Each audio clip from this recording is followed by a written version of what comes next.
Warning, UFO detected.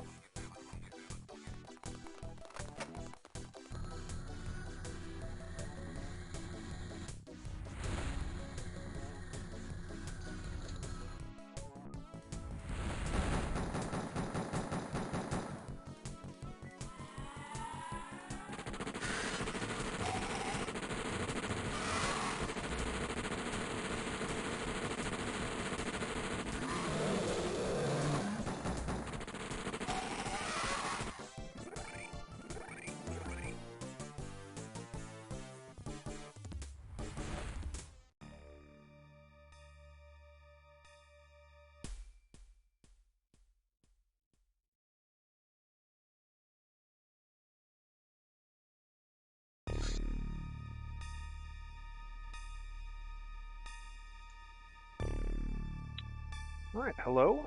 Welcome to, what is this? I guess this is the 9th session, perhaps, of this XCOM campaign. So we're just going to carry on right where we left off. Alright, so thought we were chasing a UFO before that terror mission that we just finished, but it looks like that's not the case. What's this ship doing? Patrolling. Let's patrol over here instead. So the Sky Ranger is returning from the Terra mission in Lagos, and this interceptor has low fuel and is returning to base. Okay, and we have no active contacts out right now. For some reason, I thought that when the Terra mission started, we were chasing a UFO, but maybe I misremembered that. So let's just take a quick look at our situation. It's the 3rd of May, so it's still early enough in the month that we can justify buying stuff. UFO activity in areas. The aliens had a lot of activity in Southeast Asia last month. So far, not much, but I mean that's going to grow. That's a lot of activity. So about half of that is from having the base, because they score. I think they score 5 points a day for having a base. So that would be 150 points about. And the rest would just be from overflight activity, landing activity, missions, that sort of thing. And in terms of my score, we're already doing okay for this month. We're already almost at 1,000 points. Obviously, we'd like to get it up higher as well. In terms of research, we're focused mostly on UFO power source and Illyrium-115, which are really important technologies to progress our weapons and armor and ships. And we also want the Hyperwave Decoder as a sort of second priority, because that'll let us detect the UFOs better and learn more about them. Manufacturing. We're making some personal armor. We'll probably have to make more after this is finished. I haven't really been diligent at bumping this up every time someone is killed with personal armor, because you can't recover the armor from a killed soldier. And speaking of killed soldiers, it actually looks like we need to hire a few more, because we did lose some soldiers in the last mission. So let's recruit 4 more, I guess, to bring us up to our to the level of 30 that we've been at. Although actually, I'm about to expand to 2 new bases, so it may not make sense to have more soldiers here just yet. Once the soldiers that are in transit, or rather, there's soldiers being recruited here. Yeah. They'll arrive in 2 hours. Then we'll do some interesting stuff. Okay. Let's run the clock forward and get that 2 hours gone by. Okay. So we've got 50 scientists at XCOM Alpha. That's a big deal.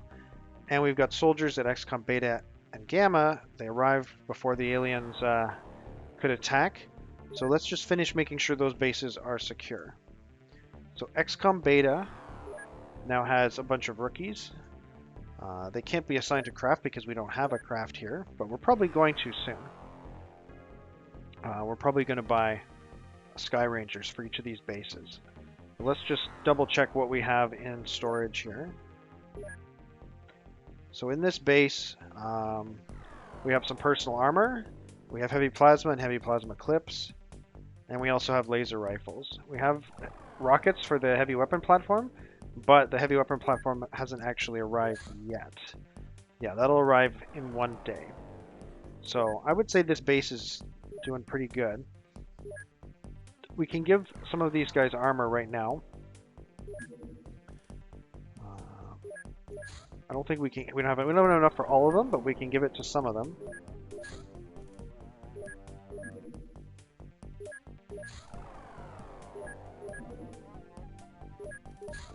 So this will obviously make them much more resilient in the event that this base is attacked by the aliens. Okay. And we can do the same thing for XCOM Gamma. Oh, why doesn't XCOM Gamma have armor?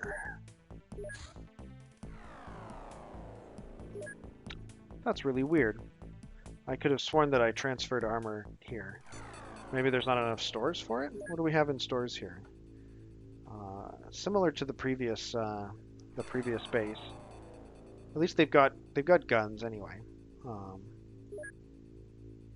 I'm kind of confused about that. Why don't they have armor at this base? So does that mean we have a lot of extra armor at Alpha? It does. Okay, so let's transfer some armor to XCOM Gamma. Not enough storage space. Okay, so why does XCOM Gamma have less storage space than XCOM Beta? These guys have 114 alien alloys. These guys have 218 alien alloys. That's the reason why. Okay. So what we're going to do, let's just take a look at XCOM Alpha. It's also totally crammed in terms of storage. Is there anything that we forgot to sell here?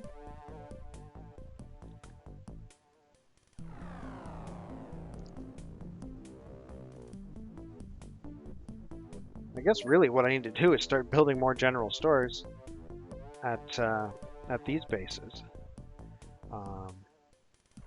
But for now, we'll just equalize the alien alloys between these two bases. So that's about a little bit more than that. Yeah, that's close. So now we should be able to transfer that armor, or at least some of that armor, from Alpha to Gamma. Now we're just playing around with okay, 7 armor. Cool. We can transfer more once they put it on. Now, do any of these soldiers, are any of these soldiers missing armor? We can only conveniently check that when the Sky Ranger comes back. So let's let the Sky Ranger come back. Okay. So these guys here, no, they all have personal armor. Okay. Obviously, these wounded soldiers cannot serve on this ship anymore. Though Mateo is almost out of his sick leave. All right. Well, we'll deal with crewing the Sky Ranger once we have a mission to go on. Speaking of missions, I'm just going to reiterate the reason I'm leaving this alien base up. There's a few. So it's not on a country. It's in Indonesia, but it's not one of the funding countries. So it's not as big of a concern as it might otherwise be. It's a floater base, which means the supply ships should be easy to raid. and profitable to raid. Um, and the aliens only get, like I said, about 150 points a month from having a live base. We can get more points than that just by raiding one supply ship, and supply ships come, I think, about every four days. So, and based on its location in the world, those supply ships are going to typically be day missions as well. So, let's keep running the clock. Oh, you know what? I just realized I forgot one thing. We picked up scientists, right? We need to assign these scientists to research. We've got 50 available scientists. So Hyperwave Decoder, right away we're gonna bump that up. And I've got like before, I have my little cheat sheet here for what would be a reasonably efficient number of scientists to put on any given project. So Hyperwave Decoder takes a little bit longer than these two, like maybe 50% longer to research, so having 50% more scientists is sensible. That leaves us still with more scientists to allocate, so let's create a new project. So some considerations for what we should research next. The small launcher and the stun bomb are pretty high on the list of priorities. So is the alien grenade.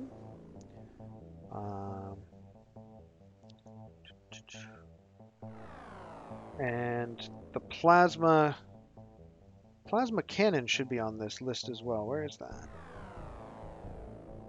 Plasma cannon. That's another one that, you know, I would definitely like to research at some point. Do I have plasma cannon on my cheat sheet here? I don't. I didn't write it down for some reason. But we can start researching a bunch of these that are interesting to us. So the small launcher and the stun bomb. We want to have about 3 times as many people on the small launcher as we do on the stun bomb. So with 23 scientists left, that's about 6 on the stun bomb, and the rest on the small launcher, approximately. And yeah, that should give us reasonable, like slow progress on those, but you know, we want them both to finish at about the same time because neither one is useful without the other. So by setting up this ratio and keeping this ratio like this, we will, you know, maximize the probability that they will both finish around the same time.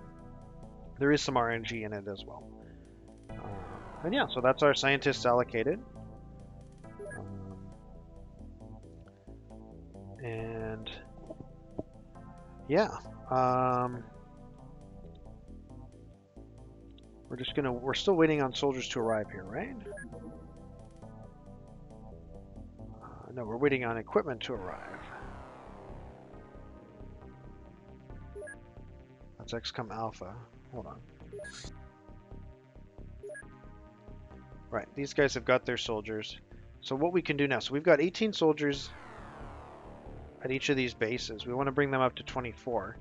Right now they're all rookies. We're going to steal some of the more experienced soldiers from this base and transfer them to these other bases. So let's do that now. And those soldiers are all going to come with their own armor already. So this armor that they're already wearing will go with them. So we're going to keep the commander here, but we're going to transfer the 2 colonels, one to each base. I think there's just 2 colonels. Yeah, there'll be more later, but there's 2 colonels right now. We're going to transfer them away. Actually, let's just sort these guys by rank, so that we can have a more visual understanding of what we've got. And we'll just remove all of them from the Sky Ranger so that it's clear. Okay, so we're going to keep a commander. There are 1, 2, 3, there are 6 captains. So we're going to keep 2 captains. We're going to transfer away our colonels. We're going to transfer away the remaining captains. Sergeants, there's 1, 2, 3, 4, 5, 6, 7, 8, 9, 10, 11, 12, did I? Hold on. 1, 2, 3, 4, 5, 6, 7, 8, 9, 10, 11, 12, 13. There's 13 sergeants. So we're going to transfer 4 of them to each of the new bases, and we'll keep the rest here. So we're not going to transfer away the wounded guys. So we'll say we'll transfer away those 1, 2, 3, 4. 1, 2, 3, 4. So we'll keep these 3 unwounded sergeants and these 2 wounded sergeants at this base, and the remainder will be transferred away to other bases. And then we'll keep our squaddies here, including the wounded ones. Or maybe we won't. Let's see. What's that bring the total up to in terms of transfer? It seems to be 1, 2, 3, 4, 5, 6, and then another 8. It's 14. That's actually probably too many. And, all right, I'm going to start doing these transfers, and then hopefully it'll make more sense. So definitely Alice and Moara are getting transferred to Beta and Gamma. So let's do that first. So Beta is going to get, hold on, we want, Beta is going to get Alice. And Gamma is going to get Moara. So those guys will be in charge of our missions in those that are being launched from those 2 sites.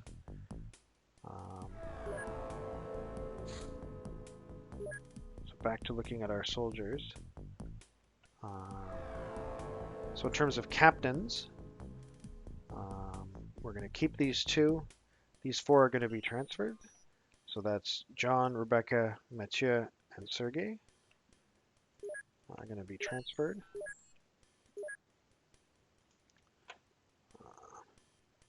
So John and Rebecca are going to Beta.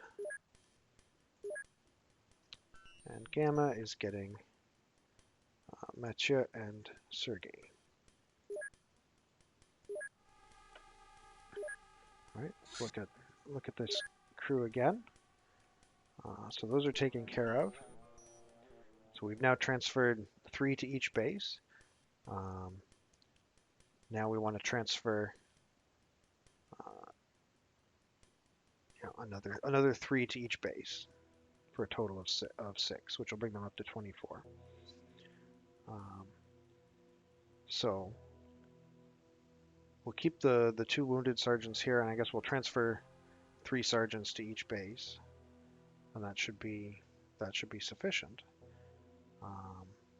So let's assign the ones that we don't want to transfer that aren't wounded. Let's put all the wounded at the bottom, because I think the order that they are here will also be the order that they're in the transfer queue. Just move these guys up. I guess it doesn't matter where they are because they won't show up in the transfer queue because they're assigned. Yeah, and we'll just send 3 of each of these sergeants to the other 2 new bases. So transfer to Beta, just personnel.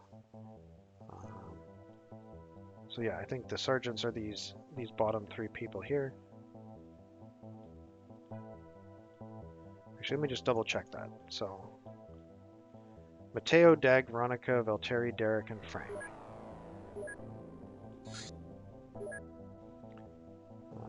Derek, Frank. Oh no, it is different. No, these are the wounded at the very bottom. Okay, so the ones who are being transferred are Beto, Ferdinand, Brandon, Harry, Frank, and Derek. Okay, good thing I checked that.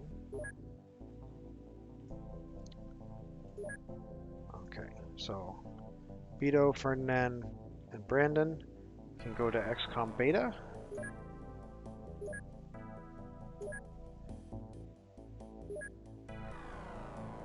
And Harry, Frank, and Derek can go to XCOM Gamma. So that leaves us pretty short-handed here. We now need to hire, I guess, 12, probably 12 more soldiers here. Let's just double check that. So, oops. Actually, it looks like it's only 10. We've got a total of 14 here right now. 4 of them are injured. We want to have 24 in total at this base. So we're going to hire 10 more rookies here. Hold on, make sure we're at Alpha. Yep. Okay, that'll cost us a little bit of money. So let's check our monthly costs now, which I believe is updated. So it's listed as 12.8 million.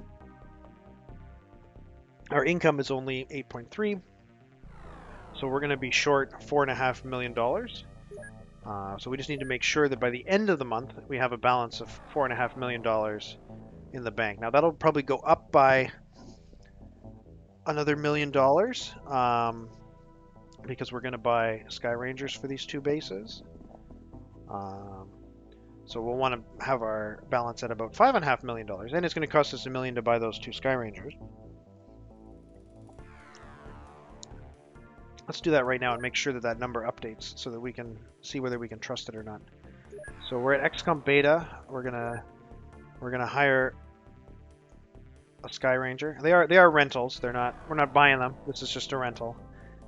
And we're gonna do the same thing here. That's another $1 million spent. And if we check our monthly costs, yeah, you can see our monthly maintenance has gone up by $1 million. That includes the rental of the Sky Ranger that we just ordered. They don't arrive right away, but they're in our books. Hey, Somberly, how are you doing? Hope you're having a good day. Just doing a bunch of accounting and bookkeeping here, paperwork. Haven't even done a mission yet tonight. And I've been playing for 20 minutes. But we're expanding significantly.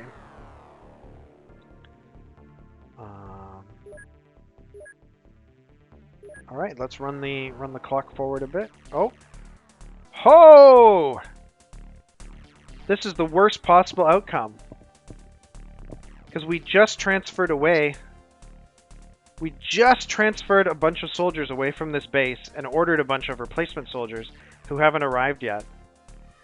So we're going to be defending XCOM Alpha with a small crew. Wow. This is... I didn't think about this possibility. I thought about some other possibilities that didn't happen. Alright, so an alien vessel has landed nearby. Our base, XCOM Alpha, which is our main base in Europe, is in severe danger. As per standard procedure, all non-combat personnel and XCOM craft have been evacuated. Alien units will enter the base via hangar doors or the access lift. Defend the base and its vital installations at all costs. This is a fight to the death. If you click on the abort mission icon, you will concede defeat and lose the base and everything in it. So this is serious. How many men do we have? 1, 2, 3, 4, 5, 6, 7, 8, 9, 10, 11. We've got 10 men and I think 2 tanks. So this is going to be absolutely awful. All right, let's be very careful and very let's be very mindful of how we load this crew up. So let's see. We definitely want to go with heavy plasmas for everybody. We're not going to be screwing around. The tanks that we'll have will provide rocket launching capability. In fact, I don't even see... Oh, the rocket launcher is probably assigned to somebody. That's why I don't see it here. But yeah, proximity grenades are going to be important. Regular grenades, smoke grenades. Let's see, he can't carry a med kit or really anything else at this point. So we'll copy this guy. I guess we'll paste this guy onto everybody. And then augment them with... actually, hold on.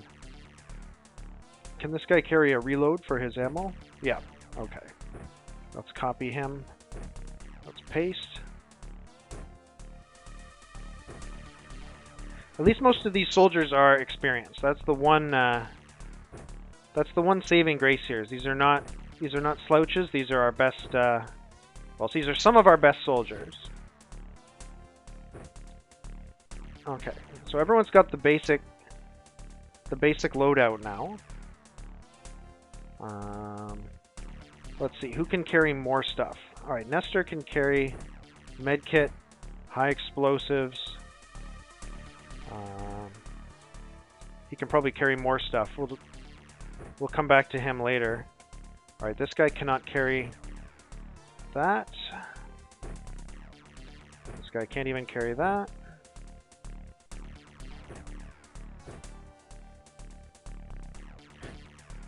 The worst thing is that all those soldiers that we just ordered, the new rookies that we just recruited, they won't die if we lose this mission, but they will mysteriously disappear, never be seen from again, and we won't get our money back for them. So, and you know, if we lose this base, that's just going to be a huge blow to this campaign. It won't end the campaign, but it will not be a recommended thing to do. All right, so now we can hand out a lot of this extra gear. We have all the gear from the whole base to hand out here. So we're just going to load these guys down.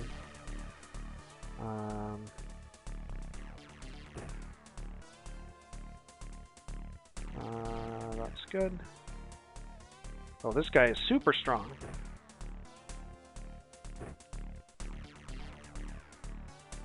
Actually, I should be putting stuff in the belt, not the left leg. Although, left leg is also fine. Boy, this guy's a walking grenade factory.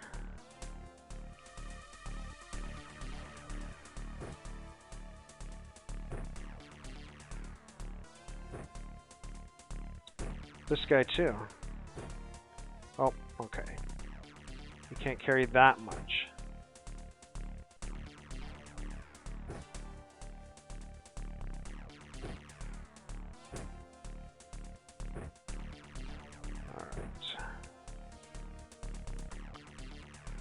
So you just keep on handing out this stuff until they run out of strength.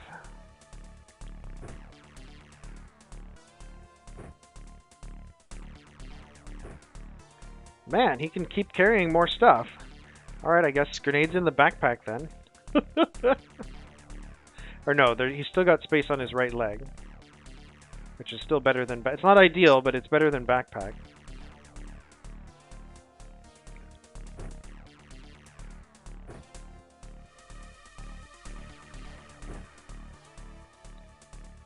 Oh, that's too much. Okay, I think this is our crew. This is going to be an exciting mission. We'll get to see if the base layout that I designed is good. All right, so this is our base. You've seen it. You've seen it in the other view. Now you'll see it here. So these are the 3 hangars that are across the top in the normal base view. Then this is the access lift. This is our choke point. This is like a general stores or something like that. This area here is the radar, and it's the first like vulnerable building.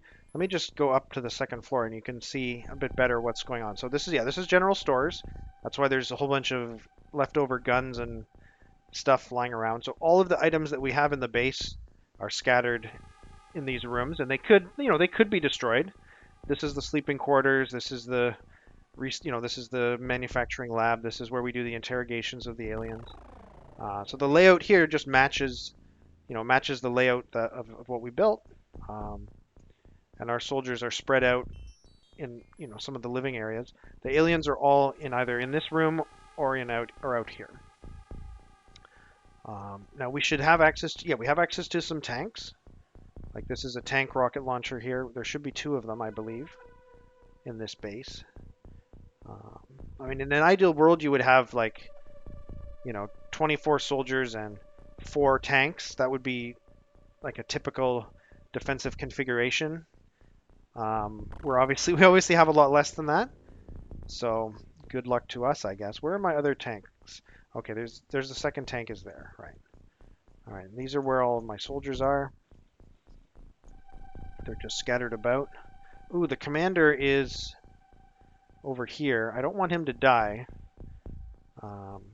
But even for him to leave this room, he would need to go into the line of sight of this area here. Now, why don't I have any people in this general stores? That's actually super annoying. Because I would really like to get like a proximity grenade or some vision or something into this area already. All right, well, let's have Holger open this door and see if he can see something. He'll just start heading in that direction and okay, and see what he has to see. I'll have him advance to here. All right, snake men. So this is awful. That means they brought chrysalids with them. So we are going to have to deal with chrysalids possibly turning our soldiers into zombies and thereby producing additional enemy chrysalids. Which is just not ideal. Alright, let's have Nagigi step out of this door. Take a look this way. How far can he get? And still be able to shoot. He can get this far. And still be able to shoot. And everybody else seems to be much further away. Alright, I'll just use the next character button to...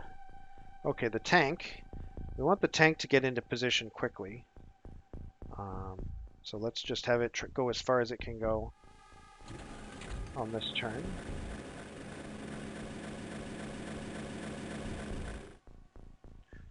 We'll do the same thing with the other tank, although we'll have him go a different direction so that they don't both like die in an explosion or something like that.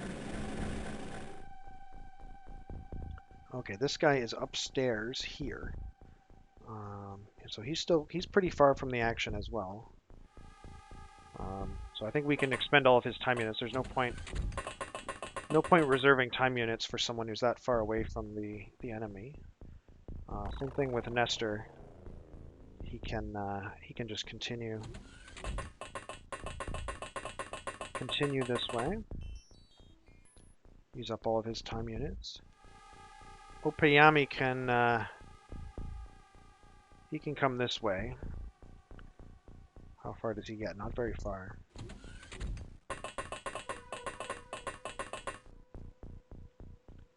Alright, Regis is there. He can come up this way.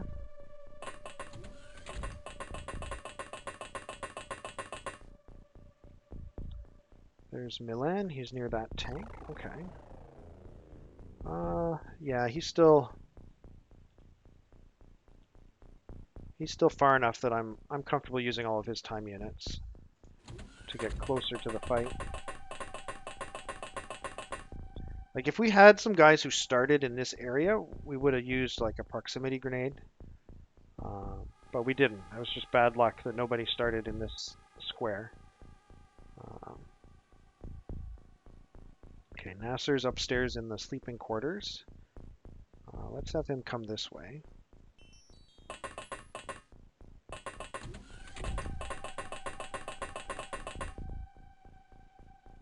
Clara is in this closet here.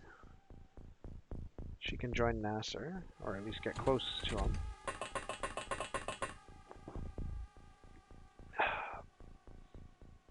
So yeah, Nagigi can take a shot. I'm going to have him actually kneel, because he's only going to take a shot if the aliens advance to here. But it looks like Holger is the only one who can take a shot this turn. And he can take a snapshot or an auto shot. Probably an auto shot is worthless at this distance. Yeah, so I'll just have him kneel and take a snapshot. And if he doesn't kill this alien, it might return fire at him. Well, not in that case.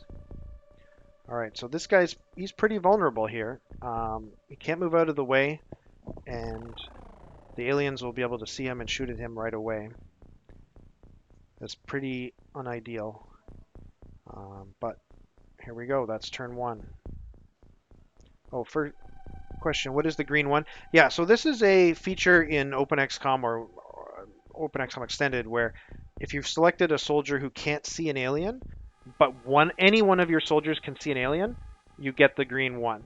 And it becomes the red one, which is part of the original game, if you select the soldier who can see the alien. So it's just kind of a quality of life improvement. You don't have to cycle through all your soldiers every turn just to see if any of them can see an alien. It also does the same thing if you have a soldier who's wounded or who's heavily stunned, but not completely stunned. So it's nice. Okay, I'm going to pass the turn to the aliens.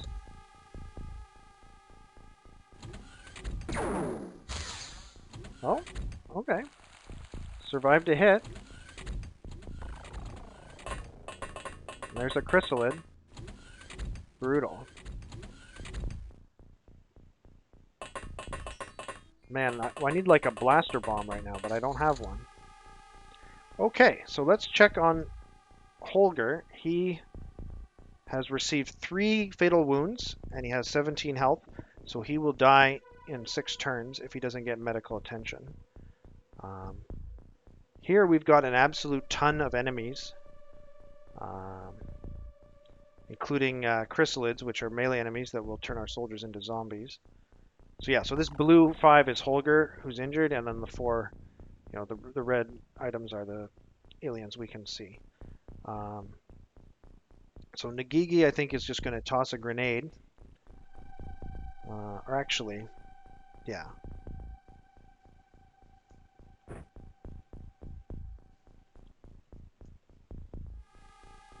He's going to toss a grenade right there.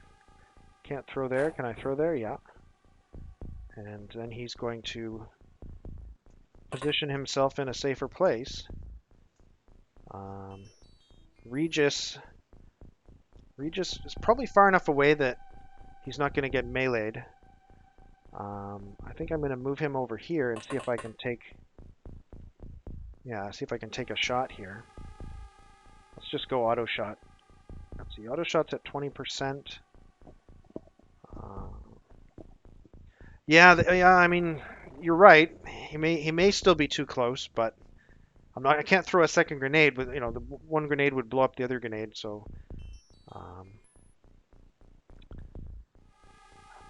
feel like snapshot's probably better here. I can get 2 snapshots off.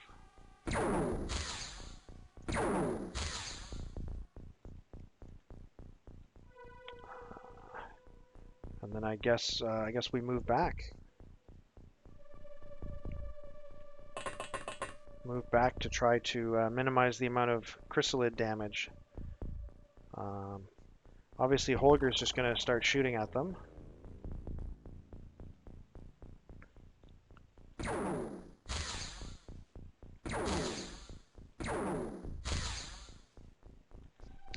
And let's see, how far can he get into here? No, he can't get anywhere. He's stuck there. Wu Jin can take some shots. Obviously, I don't want him to die, but I mean, he'll die if the mission fails anyway, so from this distance, probably aim shot is the only one that makes sense.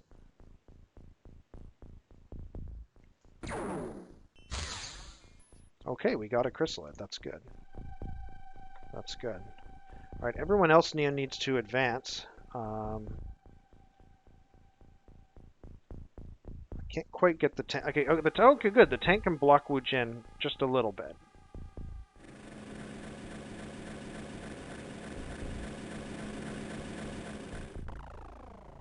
And where's the second tank? It's up here, right?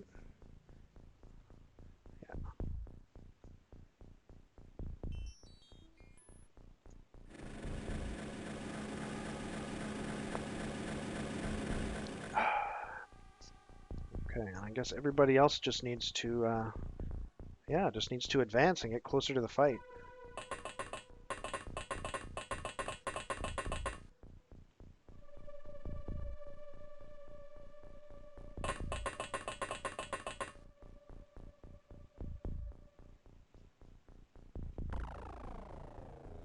The grenade is also going to provide us with a bit of free smoke when it goes off, so that'll help as well in terms of Snake Men taking shots at us.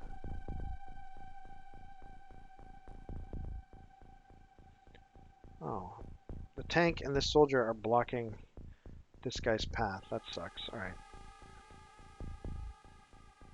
Well, I guess actually, I'll have him go here and actually keep enough time units for a snapshot. Maybe he'll get off an interesting shot.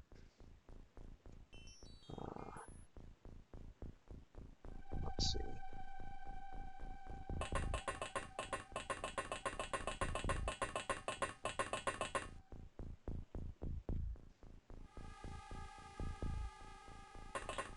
Just have Clara follow up there.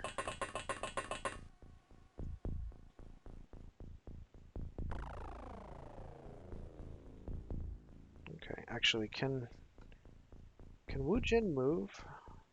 No. Okay. All right, that's our turn. Hopefully, Nagigi does not get turned into a chrysalid. That would be super upsetting.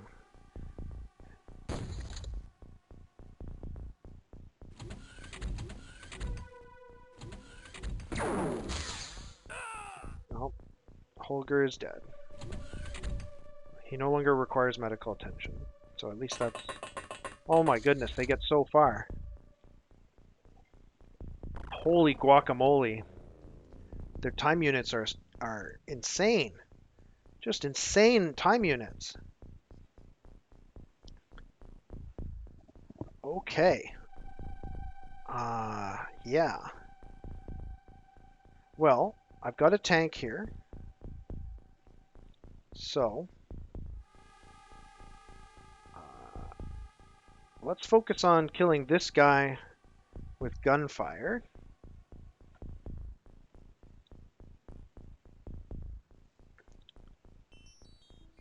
Okay. I think snapshot's okay at this range. Yeah, I'm just gonna kneel, take a couple snapshots of this guy.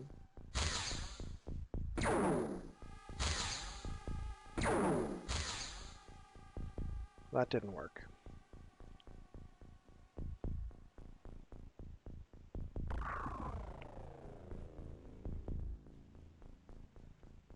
Okay. I want to get out of the range of the rocket explosion and take some shots at this chrysalid. Let's see, auto shot would be 37% here. Yeah, I'm okay with that.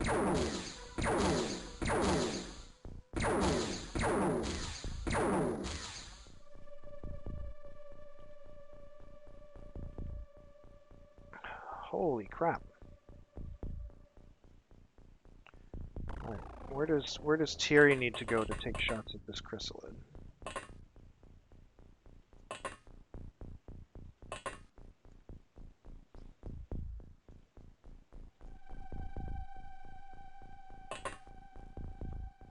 Man.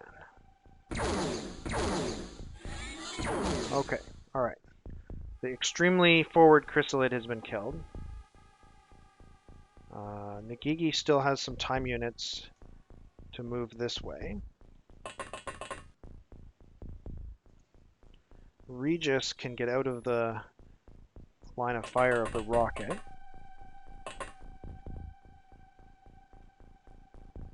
And it looks like we are safe to fire this rocket.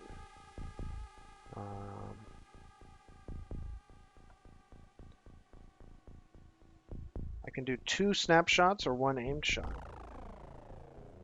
I think I want to really avoid hitting the walls, so I think I'm going to go with an aimed shot and just hope for the best. Okay, we got one, and he's stunned. He's not even killed. Well, now these guys can open fire at it. Snapshot, it would be 32%. So yeah, I think snapshot is better here. Okay, good. This is doing good. What's that emote say? I can barely see it. Well played. Oh, thank you. Thank you.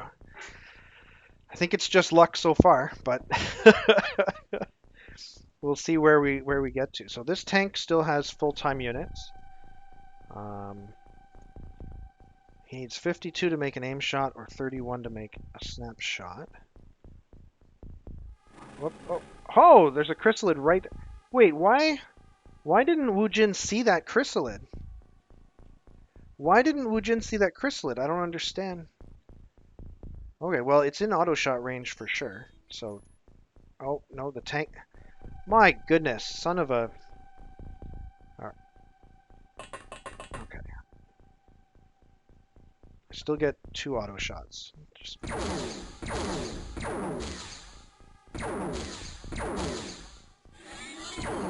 Holy moly. Okay. Wu Jin has no more time units. This tank can see an alien? Oh, there's a snake man right there. Okay. For some reason I thought that was a corpse or something. Yeah, I guess we just rocket that snake man. We've got... I think snapshot is safe at this distance. And then it'll give me a second snapshot. I can just shoot directly into the access lift. Okay. So yeah, I'm going to shoot a snapshot like just down this hallway just for fun. And I killed at least 1 alien with that blind snapshot. So that's good. Good job, tank. All right, who else? Is there anyone else who can move? Actually, I skipped the tank, but he can move. He can advance forward. The tanks cannot be turned into zombies, obviously. So they are good forward scouts against chrysalids. They can still be bitten by chrysalids, but the chrysalids have to actually deal enough damage to destroy them. They don't just get free kills like they do against humans. All right, let's have Nestor catch up to this group. Do I want to put him behind the tank? Or here, I'll put him here.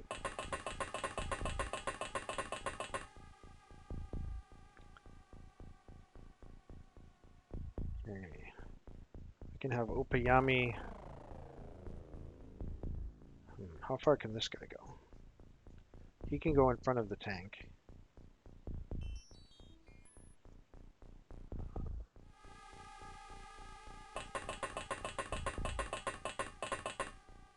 So can this guy. He can go here.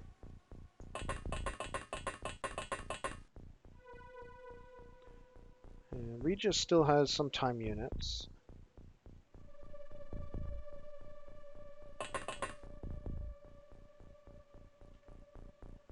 So he can face this way and crouch. Let's check. What can these guys do? This guy can crouch. This guy cannot crouch.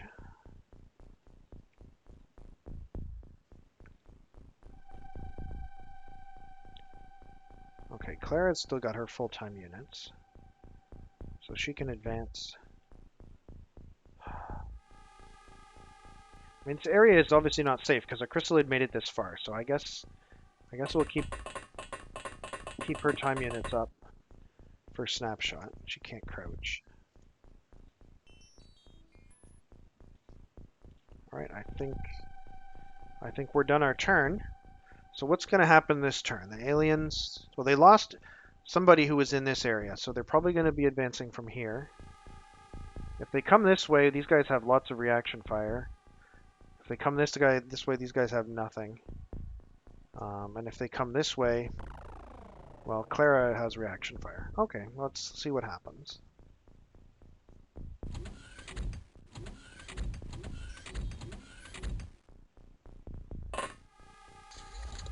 Okay, so there is a chrysalid here. Yeah. So that's visible from the tank. So, yeah, tank takes the first shot.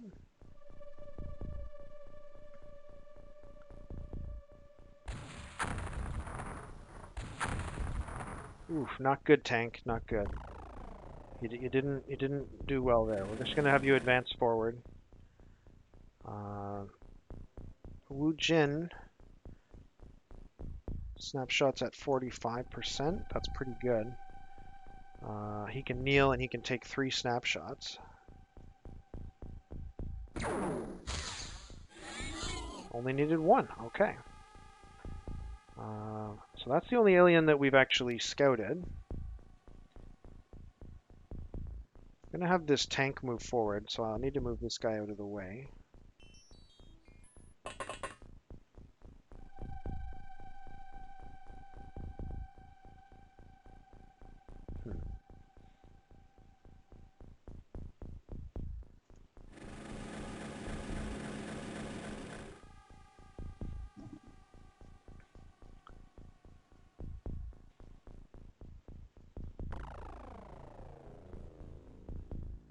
I guess I could try tossing a bunch of proximity grenades. But I don't know how close I can really get them. Like, we're still pretty far from what's supposed to be our choke point. Tank almost died, you say? Oh yeah. Who shot at the tank? I didn't even remember seeing that. Oh, was it from the explosion, I guess? But yeah, good catch. I didn't even notice that this tank took a lot of damage.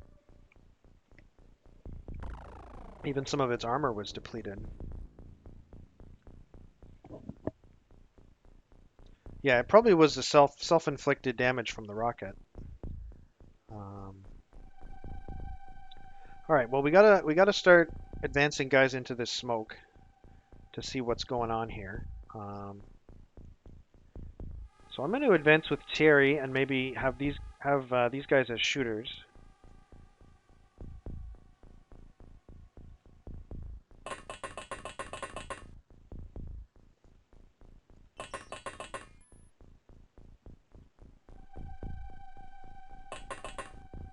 Aha! An alien. Okay. So Wu Jin still has an aim shot left, which is probably what he's going to need to hit this snake man. Good shooting. That's why you're the commander of XCOM, Wu Jin. Yeah, because his rank is commander. So if he dies, everybody will absolutely lose their shit.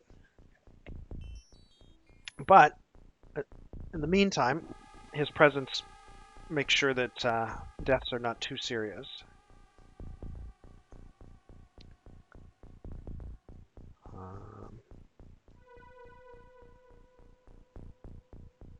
So yeah, I guess we can advance Nestor up to his up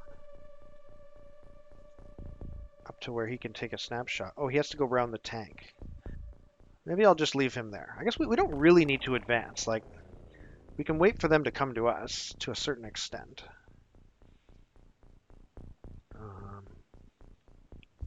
This tank still has time units, and tanks have terrible reaction fire, so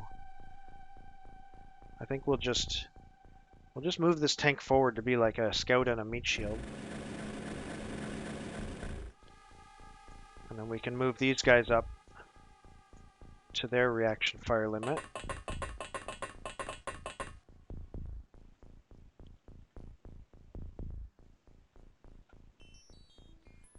Let's see, he can go up to about 20.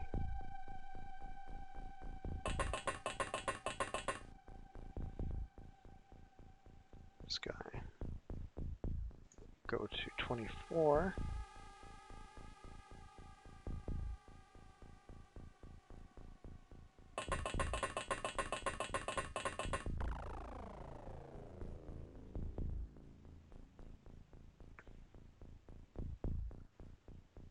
Let's see. We've still got Clara.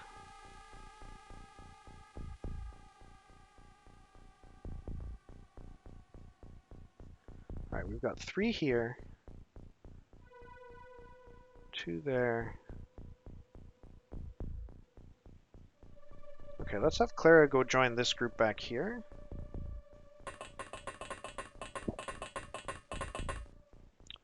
And we'll have Nasir join this group up here.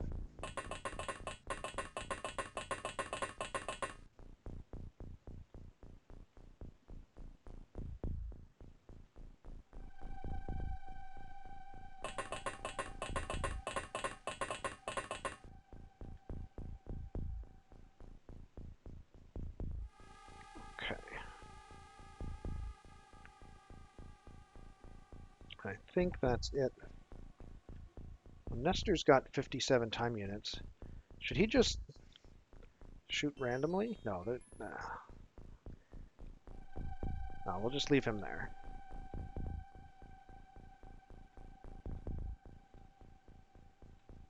Okay, pass the turn.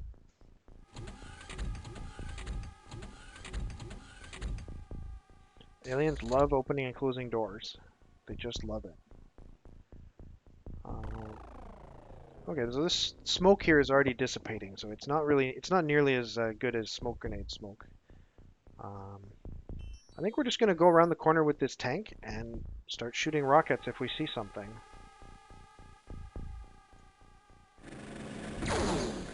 Whoa, there's something very close there, but I can't see it yet. Ah, it's a snake man. Don't really want to shoot a rocket that close to the tank. So let's have some other people take some shots. I think Wu Jin would have to stand up to get a good shot at that alien.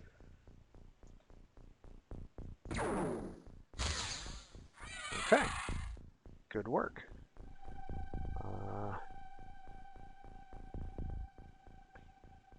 I guess we'll move the tank back a little bit.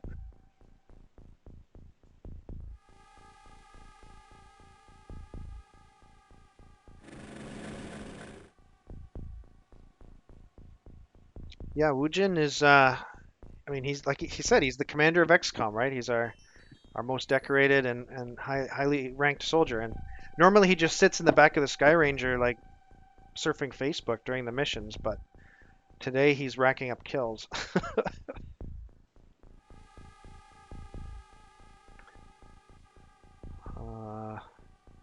Yeah, I guess we can have this tank advance a bit.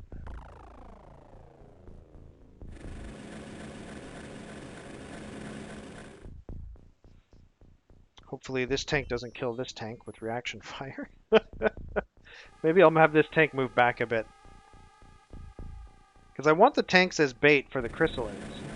Right? I'd much rather lose a tank to a chrysalid than lose a soldier to a chrysalid. So having the tanks in the front lines is ideal. All right, let's finish setting up all these groups. So I'll have him kneel again. Clara was going to join this fire team over here.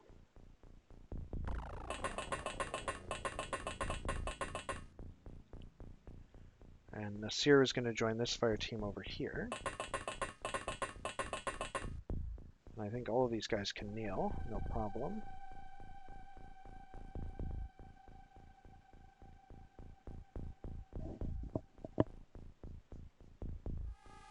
Yeah, chrysalids are definitely the scariest enemy in this game. And it's not close. Because like, by the time you face ethereals, you've probably got, you know, some kind of psionic resistance built up or something, but chrysalids, oh my god. Okay, passing the turn.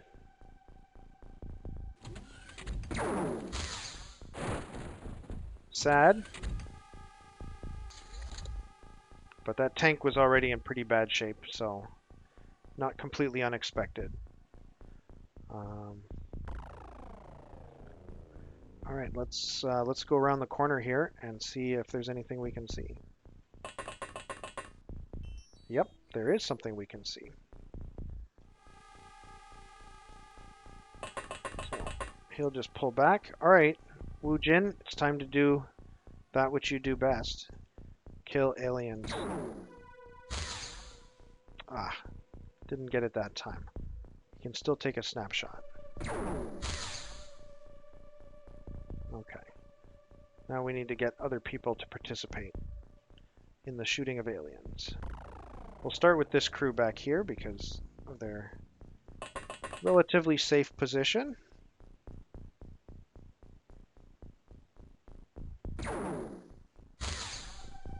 Good shot, Clara. Whoops. Oh, I hope that didn't cost me... Okay, it didn't. That's good. All right. Just like we practiced in the simulations. All right, I think I'll just sit tight.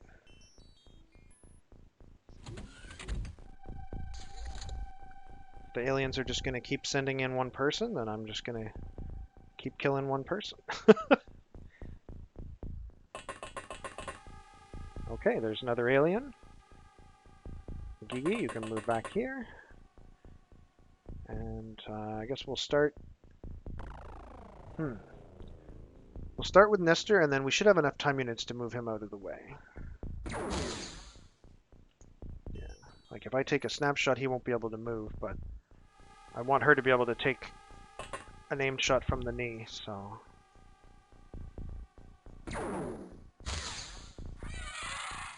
Alright. Can we move Nestor back here? Yep.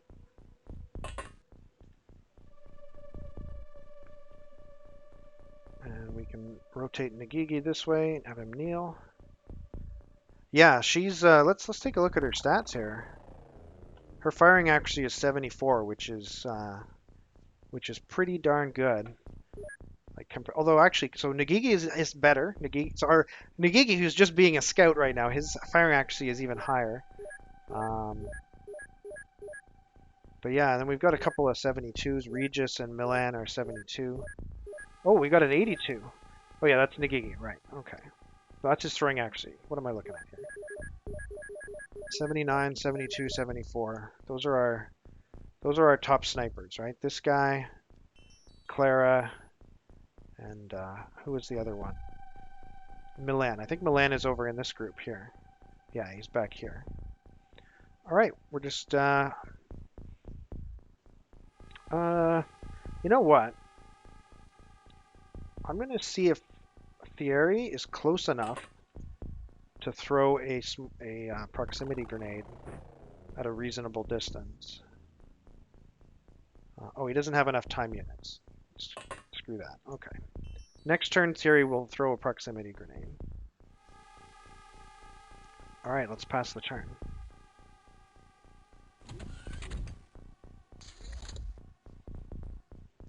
Okay. So I guess we'll have Nagigi scout again. Yeah, we got another alien. All right. I can do this all day. All right, Nestor takes the first shot. No! He just hit Thierry, I think, but he didn't damage him. Okay. Thierry's carrying a prime grenade, man. Don't shoot him. Hey, Retro, how are you doing? As you can see, bad stuff is happening here. Right before this mission started, I transferred half of my soldiers away to my other two bases. So we're doing this base defense with 10 soldiers and 2 tanks, one of which is now dead, and one of the soldiers is now dead as well. So 9 soldiers, 1 tank, but we've kind of set up a bit of a pattern here. So, all right, perfect. So now we can actually try and throw this grenade. How far can I get it? I want to get it here. Can't do that? All right, kneel down. How far can you throw it? That's great. That's awesome. Yeah, no, the design of the base should be almost ideal, if not perfect. But obviously, with, this is on superhuman difficulty, so we're looking at 18 to 23 enemies, and it's snake men, so we've got chrysalids as well. So it's not a joke, but at the same time, we seem to be doing okay. And we'll just get everybody back into position. So we're going to do this again, but this time we have a proximity grenade.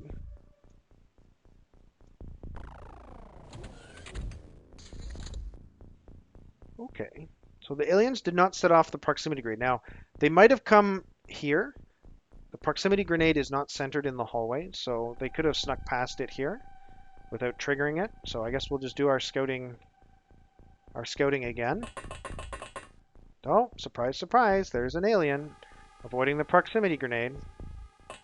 All right, move Nagigi back. Oh, I forgot to move Nestor back out. That was a mistake. All right, so we'll have Clara take the first shot this time. She's our one-shot kill expert anyway. Oh, that was not a kill. All right, Wu Jin, your turn.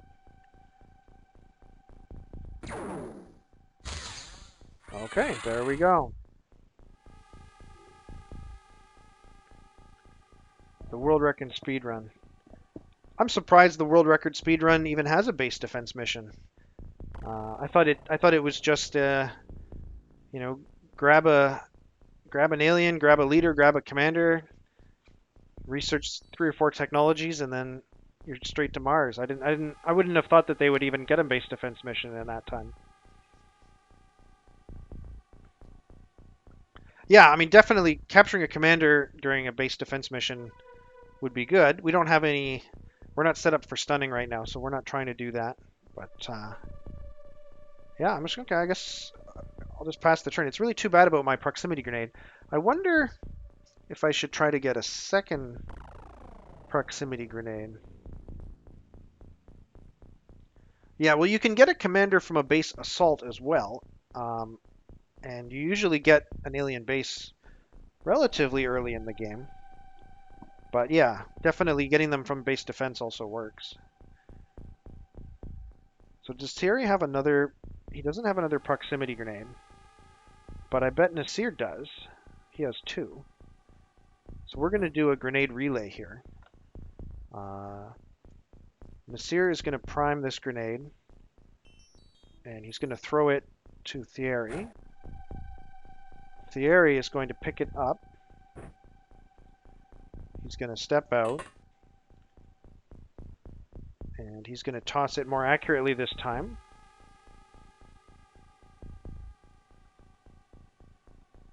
Okay, maybe he has to kneel to toss it more accurately. Okay. Alright, Thierry can go back away. So now the aliens cannot sneak past my proximity grenades. So let's pass the turn. Oh, they're panicking. They're panicking!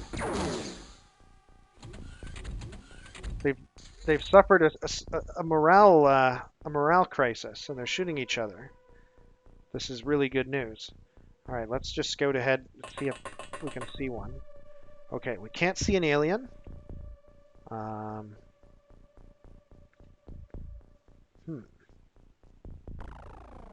How far? So could I get into? Yeah, I could get into that room. So I think that's what I'm going to do. I'm going to scout ahead to here and use that room as my safe spot. Could I get into this room? No. This room? No. All right, so I guess I'm going to get into this room. And yeah, I guess we've got the aliens on the run now. So our new scout's going to be Nasir. We'll position him here. Thierry can kneel. Nestor can get back in position to take a shot. I guess actually we can just, rather than having these guys staggered all funky here, we can just move them all up next to each other so that they can take shots easily. We can do the same thing with these 3 as well. Whoops. So there's absolutely no risk of hitting each other. All right.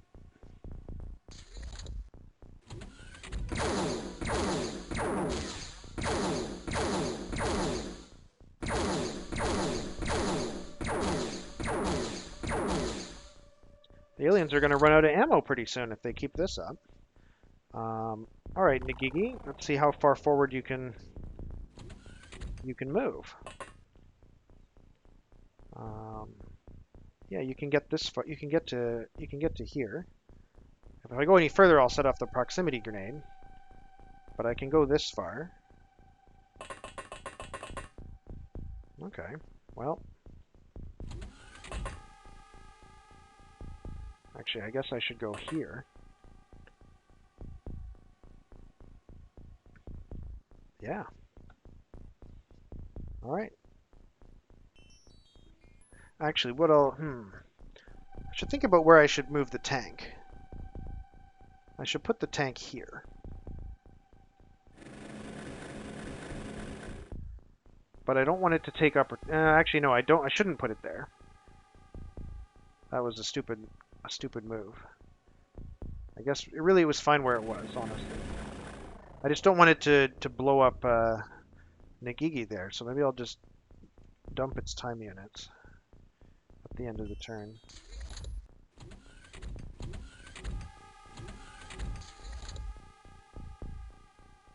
The room on the left. You mean these rooms here? Maybe. Or maybe this room you're talking about. Yeah, like I want it in a convenient place, but I don't want it to take opportunity shots and kill people, and I don't want it to set off the proximity grenade. So yeah, maybe I'll just move it in here, put it in this room. And it can just stay there. And if it needs to come out, it needs to come out. All right, let's scout ahead with Nasir. Nasir sees nothing. So let's scout with Nagigi. You can perfectly hide persons with motion. Oh, yeah. Well, I haven't even researched motion detectors yet. So that's something for the future. Okay, no aliens visible yet. All right. Well, we can sit here all day. It's only turn 12. The aliens are the ones who have an obligation to keep going.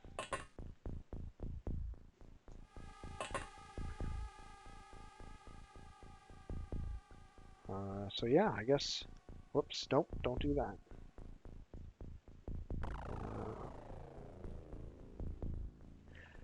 Well, see, you say that, Retro, but this is my first time playing in Superhuman, so.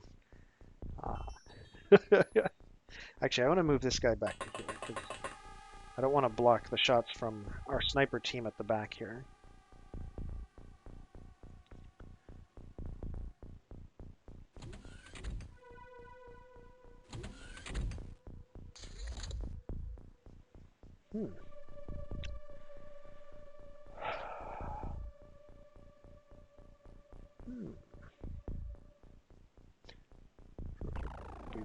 Rats or dogs? Yeah, well, I don't know if I'll ever play that, but it's something to think about for sure. I think I'm actually going to move Nagigi back a bit just because of the proximity grenades there. But he can take shots at anybody who survives the proximity grenade and walks past.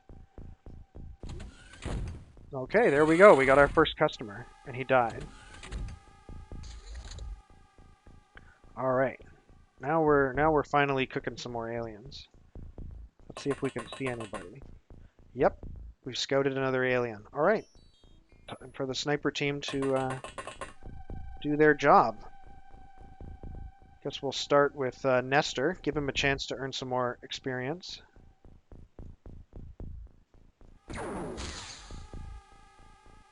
That's not how you do it, Nestor.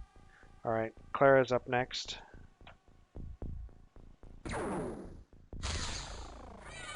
And of course, Clara gets the kill. So Nagigi should have a proximity grenade. He totally does.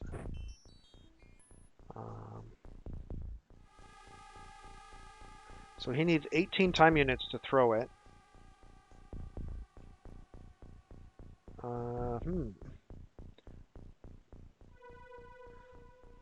So if he moves to here, he probably won't be able to throw it where I wanted.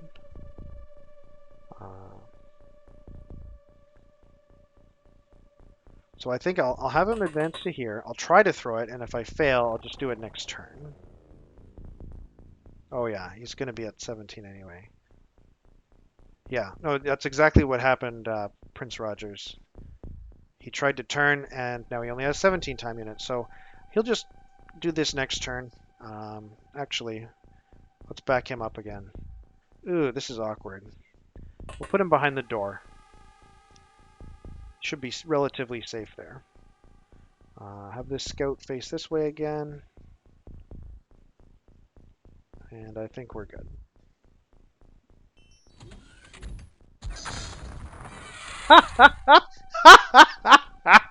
The aliens are shooting blaster launchers at each other and killing each other. And the bug is patched. Like I'm playing a modern version of XCOM where, in the original version of XCOM, of course, there's a bug that the aliens can't use the blaster launcher properly and they always kill themselves with it. But that bug has been patched out as far as I know from this version of the game. So that seems like it was pure berserk morale loss. Okay, we've got an alien in sight here. Okay, Nestor, you shoot your gun at the alien, and if you hit the alien, you get points. Not like that, Nestor. Okay, let's get Wu Jin another shot. Okay, another kill for Wu Jin. Man, I hope Wu Jin has good psi strength when I test him because he is he's a cool guy. Actually, he's not that amazing, to be honest. Well, we'll see. We'll see. Once he gets tested, we'll see if he needs to go to the farm or not. Thierry isn't an alien. Yeah, exactly. But so far, Thierry's still at full health. So, all right, we're gonna open this door. We're gonna try and place this grenade right here. Nope. Okay, you need to step out. That's fine. We're gonna place it here. And then you're gonna get back into your little hole here.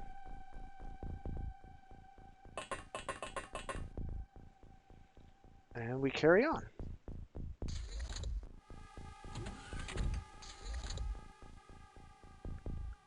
Okay, check for customers. I guess the proximity grenade would tell us that if we had... Oh no, the proximity grenade is not in exactly the right spot. He missed, even at such a short range. So the proximity grenade is not guaranteed to reveal aliens, because they can pass by here. So I guess we'll have to just prepare another one and not screw up this time. I'll prime it now and I'll place it next turn the same as I did before. Yeah, I love the background music for the battle, though it'd be kind of nice if there was more than one battle music, I think, but certainly does the job. Okay, let's move this scout back up here. And you can kneel down for safety, and we'll pass the turn.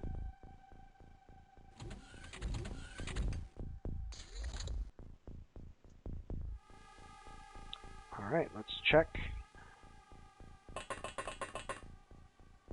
No customers visible here. Let's just move one square forward to make sure I'm not missing.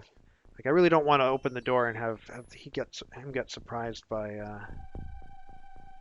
aliens. Okay.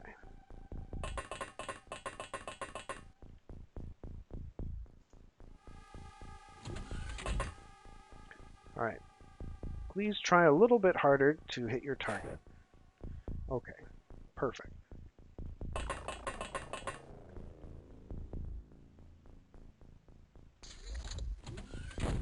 Oh. Oh! 3 customers! Oh, I see what you're saying, Retro. You're saying the XCOM Files has more background music.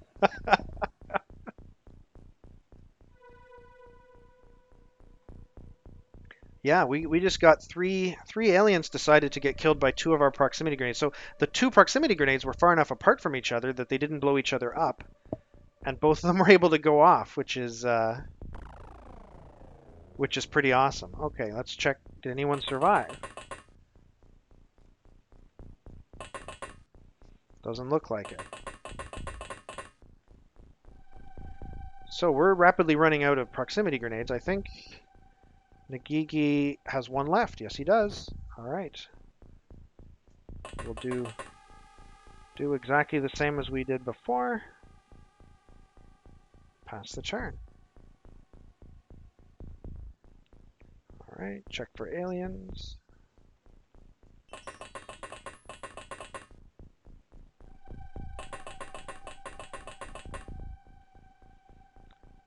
Okay. Open the door. Step out. All right, this time you really do need to get it in the center, right here. Please don't miss. Okay, good work. Good work.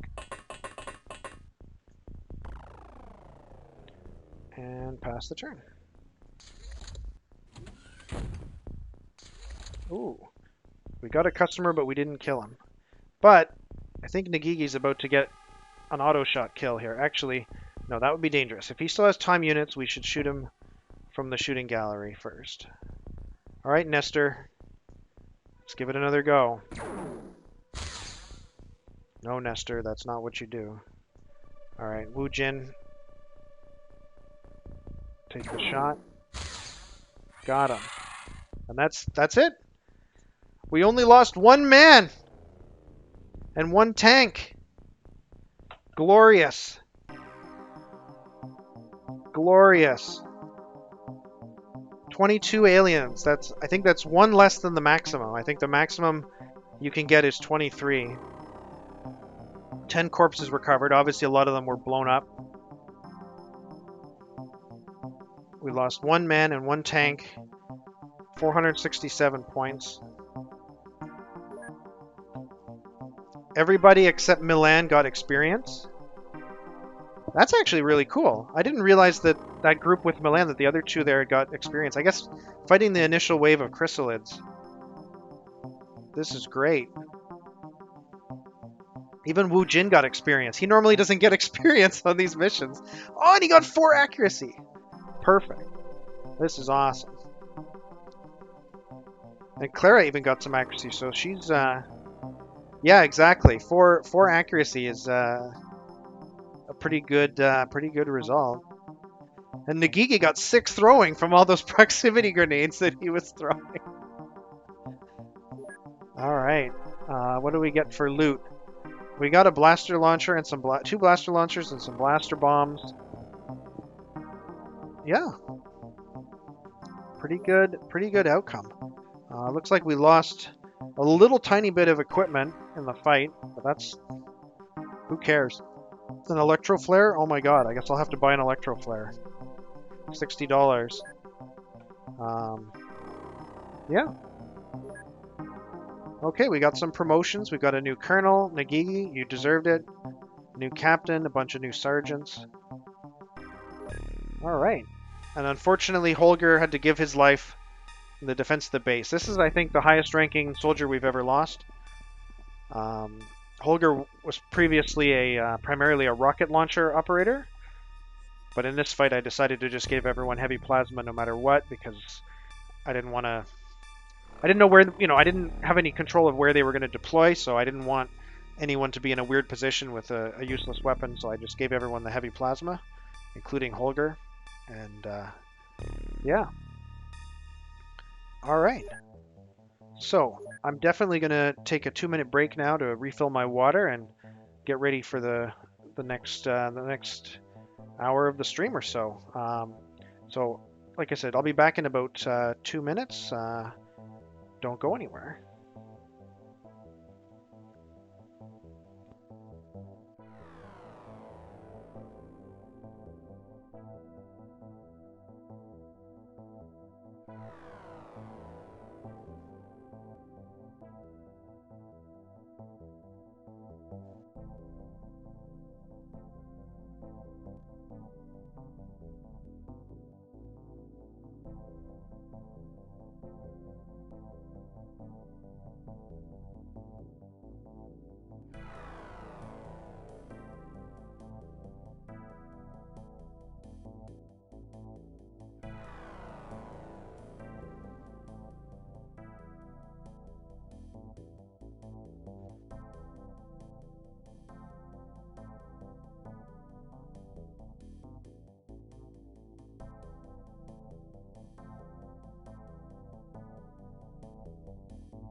Okay, I'm back.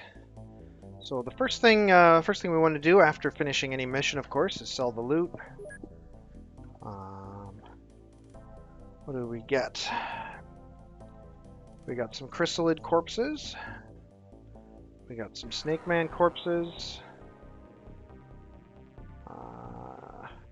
A very small number of plasma pistol and rifle stuff. I'm not going to sell the blaster launcher and blaster bombs. Those are going to be nice. But yeah, okay. So we didn't make a huge amount of money off of that attack, and we don't even, the best part is we don't even have to repair our base. It's like you'll see our base is still in perfect, pristine condition after that fight, which is nice. And just for anyone who didn't have the context, we had a huge number of rookies coming in 70 hours when that attack happened. So if that attack had happened 3 days later, we would have had what, 10 more rookies as part of the defense. So that obviously would have possibly helped, but okay, one other thing we need to purchase that we lost was a tank.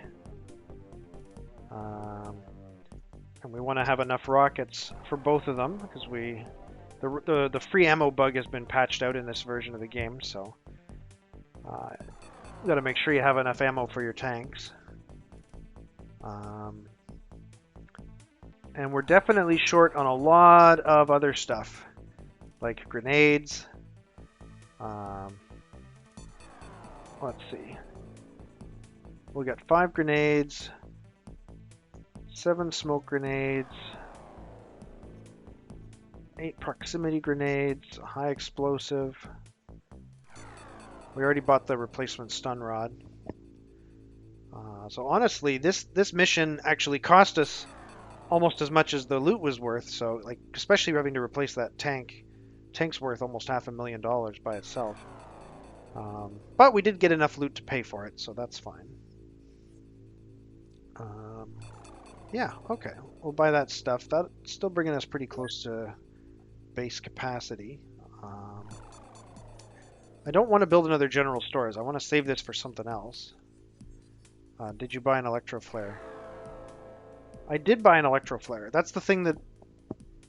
That's one thing that was destroyed, other than the medikit. I have to make another medikit, but I'm not gonna... Oh, shock stick? No, I haven't been using them, so... Yeah, I might have misspoken. But, okay. I think we're good to just roll the time forward. Yeah. Let's see what happens next. Okay, personal armor is arriving at Gamma. I hope the aliens don't just start hitting, like, I don't know if you can get 2 retaliation missions in the same week, for example, but I'm gonna prepare as if you can. So I'm gonna start giving these guys armor.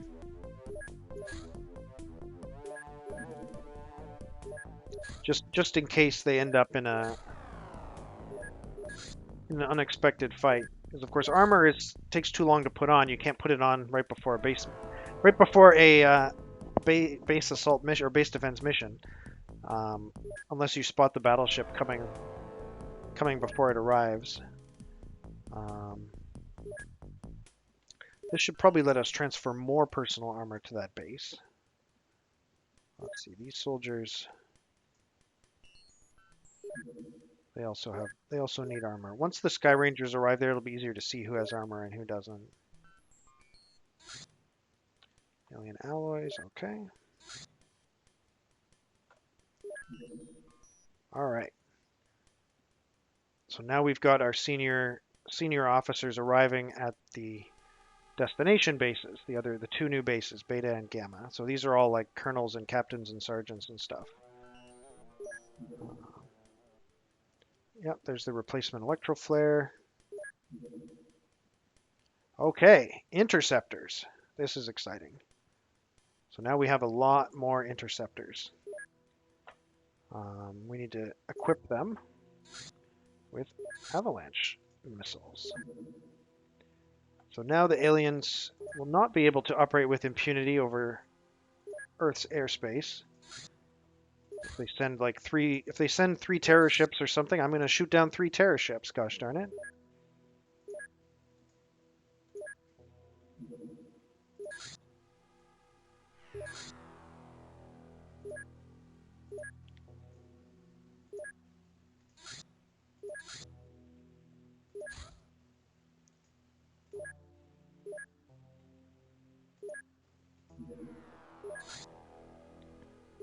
This is a lot of clicking.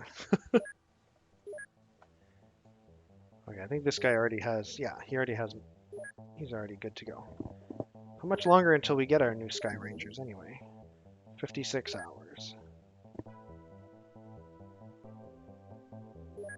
Oh, is that's in XCOM files? Because I hear you start off with just a passenger vehicle as your Sky Ranger, and you don't have any interceptors.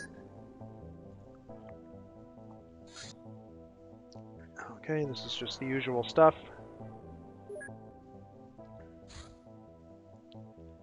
Avalanche missiles. Okay, that's good.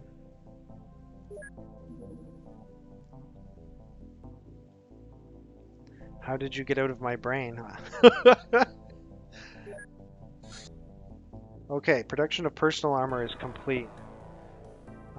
So we can respond to this in one of 2 ways. So we can either continue making personal armor until everyone has one, or we can spend some time doing cash farming just to get our cash up a little bit higher. And I think I'm going to do that. I don't feel comfortable with this much cash because at the end of the month I'm going to lose about $5 million from just my monthly deficit. So what I'm going to do just for a little while is I'm going to make laser cannons. They're going to be sold. We're going to allocate 94 engineers. Our monthly profit, again, this is a little bit of an overestimate, should be around $4 million in reality. And then once we see our money get up to a reasonable level, then we'll start thinking about manufacturing armor again. Okay, got those new rockets. A very large, so this is a battleship. So in theory, if we intercept this with 4 interceptors, we may be able to shoot it down. And I'd like to try doing that. Okay, so we're going to launch interceptor from there. We're going to launch interceptor from there. That's 2 interceptors. That's 3 interceptors. That's 4 interceptors. Now we have to wait till they all catch up to the ship. So we're just going to have him trail the ship until the rest of them get there. Okay, keep trailing.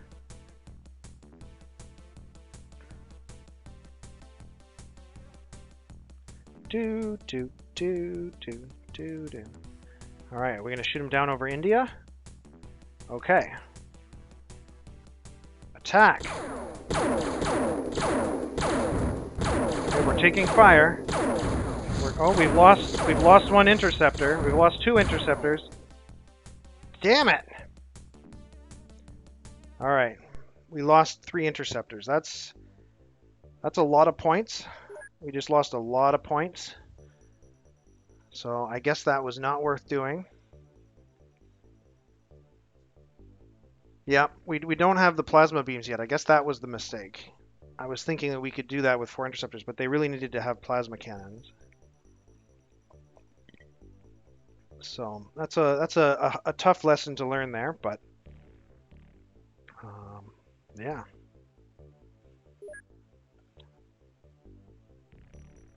I guess I guess next month we'll consider replacing them. I don't think I can afford to replace them right now. That was a little brutal.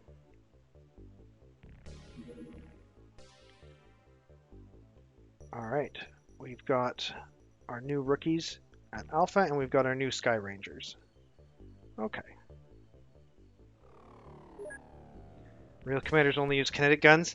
Yeah, well,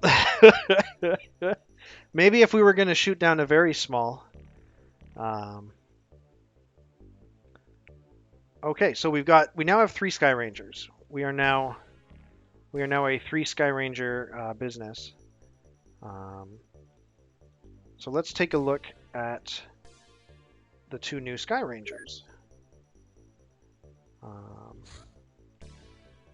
So this is going to need a crew. We're going to need a colonel and a captain on board the ship, and a couple of sergeants.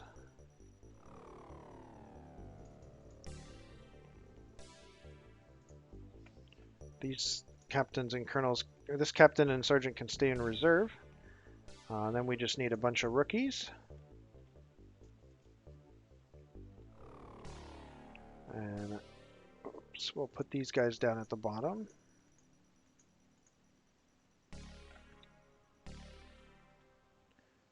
Okay, so this will be Sky Ranger 2. Yeah, exactly. We got lots of red shirts here. But they'll get experience soon. We're just going to make sure that a reasonable number of them have personal armor. Eventually, we'll make enough personal armor for everyone to have their own dedicated suit. But for now, we'll just make sure that people who are actually out on missions have personal armor.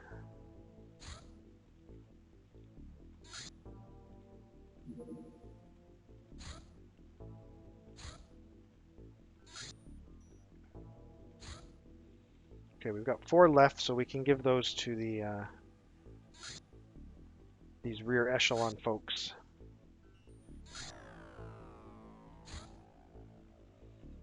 Okay. In terms of equipment, I guess I should probably buy like stuff like rocket launchers and things for these guys, but and I guess they'll probably need more heavy plasma clips at some point. But for now, I think just outfitting them as standard heavy plasma infantry is fine.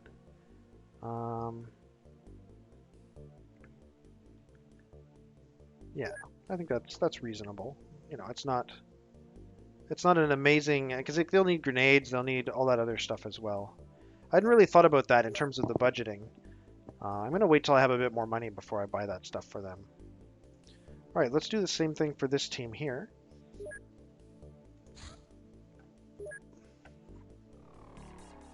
Okay, so the colonel, the captain, and 2 sergeants are going to be the core. And we want a bunch of rookies. Actually, those conventional weapons are probably not very expensive. I should probably not skimp out on that.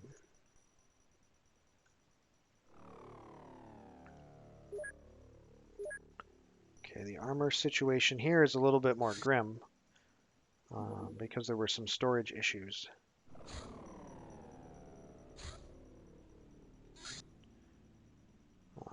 So I just need to transfer a bunch of personal armor here. This is XCOM Gamma.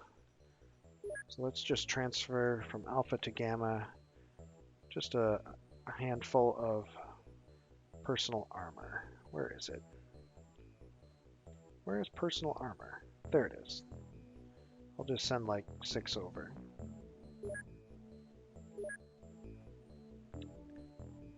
Okay. For their equipment, same thing. We'll just give them the 14 heavy plasma for now. And we'll purchase some conventional arms. Now, how much storage space do they have? They have a reasonable amount of storage space. Oh, you know what else I need to build here? I need to build alien containment. How expensive is alien containment? $400,000. Yeah, that's fine.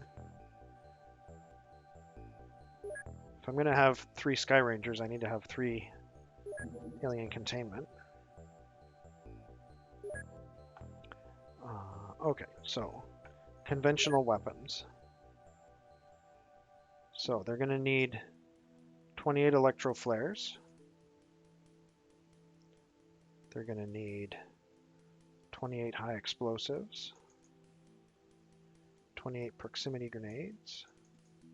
Yeah, this is just peanuts so far. They're going to need 30 smoke grenades, 28 conventional grenades. Rocket launchers are not cheap, but I'll give them a rocket launcher, 8 small rockets. I'll give them 2 heavy cannons, 8 ammo, and I guess 8 incendiary ammo, and I guess 8 incendiary rockets too. Or, no, 4 I think is the standard that we've been using. And yeah, that'll leave them with similar gearing to the Alpha base. It only costs $100,000. So yeah, that's fine. We'll buy those. And we'll do the same thing at Gamma. So 28 electro flares. Oops, don't need stun rods. High explosives. Proximity mines. Oh, not enough storage space. What is wrong with this base and its storage space? All right, forget the high explosives.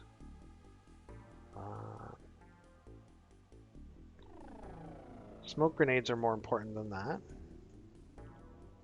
Regular grenades are pretty important too.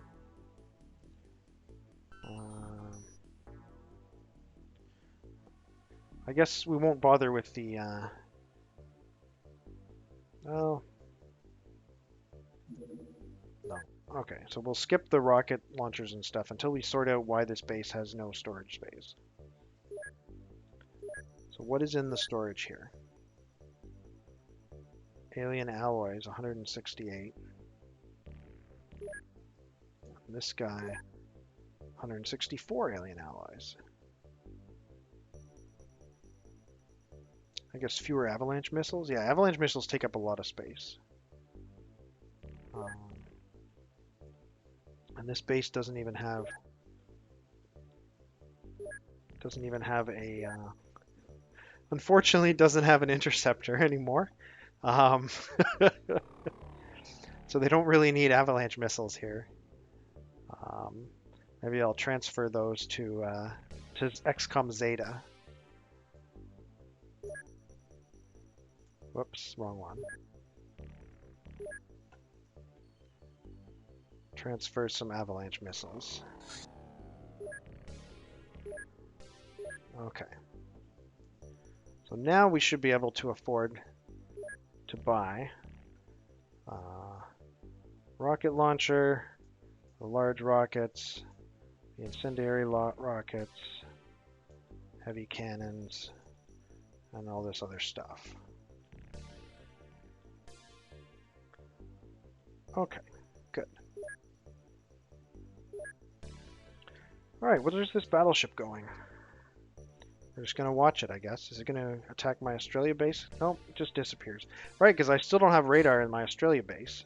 So I've got an interceptor in Australia, but no radar. And I've got a Sky Ranger and a radar in Gamma and no interceptor. So I'm all screwed up, but that's life. Okay, we got 6 more personal armor here. We can make sure that more people have personal armor. In the event of a base attack.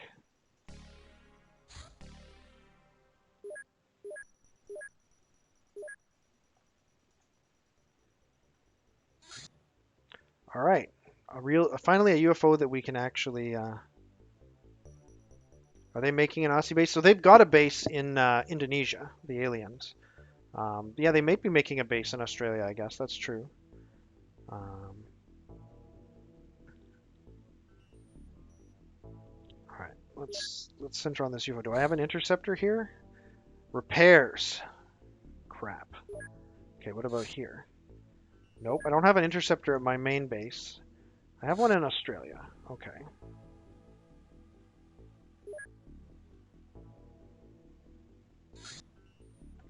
Oh, we got our gear.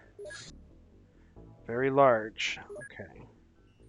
The very large is up here now. I'm just going to ignore him because I obviously don't have what it takes to shoot down a very large. Ooh! That alien just landed. Okay. So we're going to deploy from Southeast Asia, I think. Yes. We should be able to get there today before nighttime. All right. Sky Ranger 2, you're about to go on your first mission. So we're going to bring along the stuff that we just bought.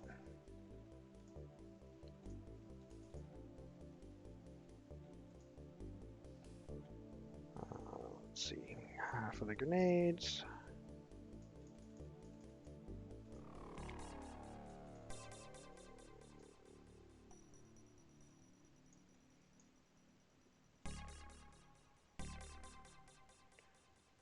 Okay. So we can just double check the armor. Yeah, the armor situation is perfectly fine. Now we need to configure all of our soldiers. So Finn is going to be first one off the boat. Let's just clear out his inventory. So he's going to need a heavy plasma. He's going to need a smoke grenade in his hand. Actually, he's got decent strength, so I can just give... Oh, you know what this base doesn't have? This base doesn't have med kits. That's really unfortunate. This base has no med kits. So we're playing for keeps now, boys. Don't get shot. This is like the good old days of XCOM before we invented med kits. But yeah, this looks good. Let's save that, and we'll just paste that onto Erno. But he can't carry the high explosives. He's not strong enough. Those are our first two guys off the ship. Then she's up next. She's missing a smoke grenade. I mean, somebody else has too many smoke grenades. Okay, give her the smoke grenade. Yeah, she's good. I'll actually save her as a template. And just paste the rest of these guys. Not enough items. Who's hogging all the smoke grenades? This guy has too many smoke grenades. This guy has too many smoke grenades. Man, why is this guy carrying electro flares? He must remember this from his last mission. Alice just has that. Okay.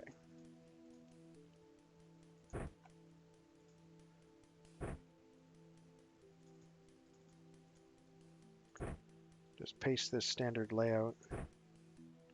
Nope, he's not strong enough for that.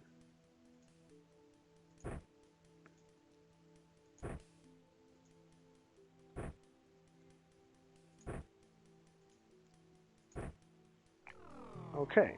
Oh, and Alice still needs. All right, so the question is, who should be our heavy weapon operators? Oh, why is that there?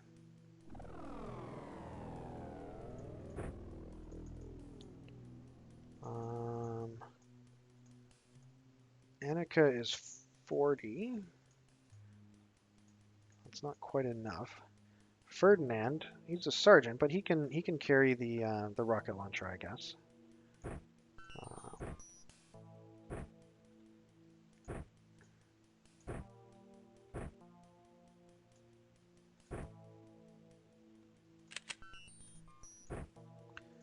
Give him the explosive rockets, and he can carry a smoke grenade as well. Okay. In terms of the other heavy weapons, 37 is pretty good. Let's give you the let's give you that.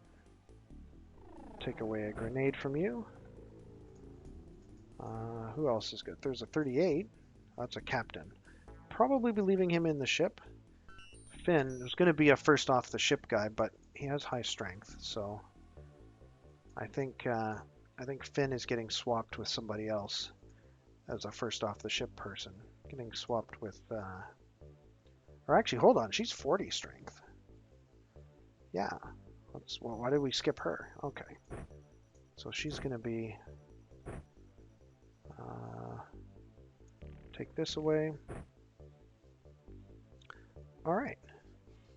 I think this crew looks good. Let's see, who can carry more stuff? Parker can carry an extra grenade. Actually, he can carry a couple of extra grenades. No, he can't. I just imagined that. Victor can carry this proxy grenade. Layla can carry this extra grenade. And I think we're good. We don't need any of this stuff. Wait, did we decide to change the order of anyone? No, I don't think so. Okay. So the only real problem with sending in Skyranger 2 is we don't have med kits. Back in original XCOM, we crouched to stop bleeding. Kids these days are spoiled. All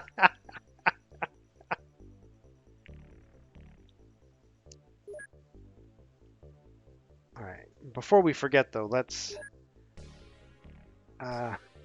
You know what? Med kits are overrated.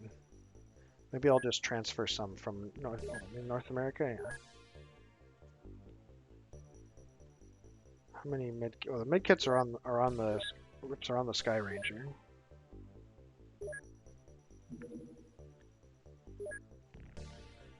So we have a total of 13 medikits. So I'll leave 5 of them on Skyranger 1, and I'll send 4 to each of the other 2 bases. So they'll be arriving shortly. So Beta. Come on. Beta gets 4 medkits. And Gamma gets 4 medkits. So this problem won't happen again. And then we intercept. All right, Skyranger 2 is going after this landed craft. And it'll probably get there before the interceptor. Maybe not.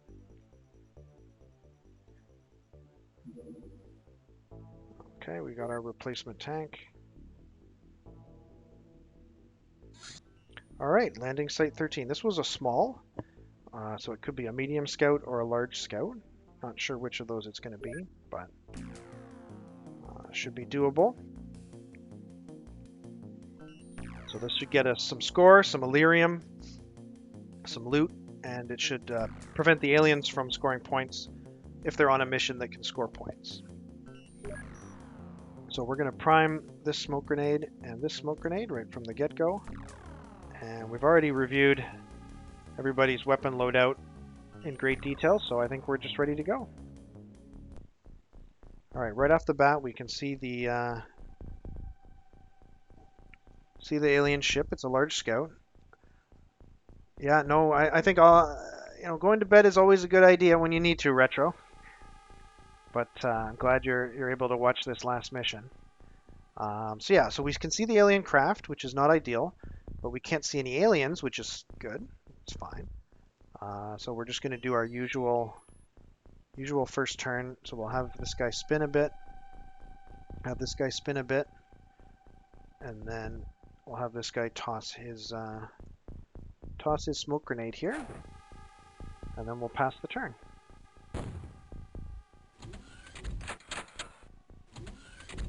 Okay, I'm hearing both alien doors and civilian doors being operated.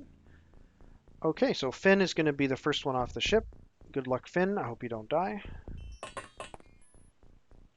Okay. Have him spin around. Seems reasonably safe. It looks like we're in a corner, which is really nice. So I'll have him face this way and kneel. And the streamer is nice too. Well, thank you very much for saying that.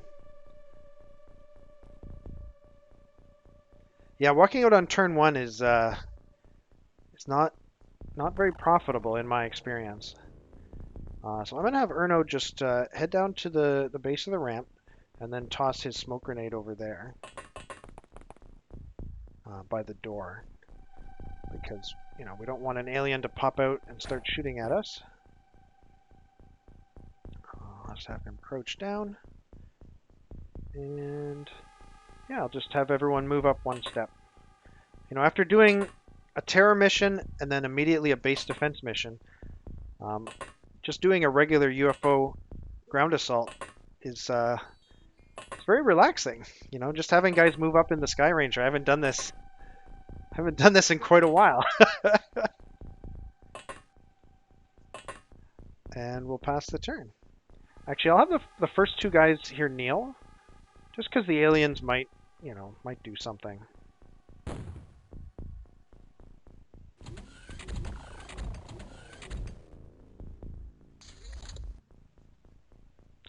All right. No contact with the aliens yet. Erno's going to scout ahead up to here or so.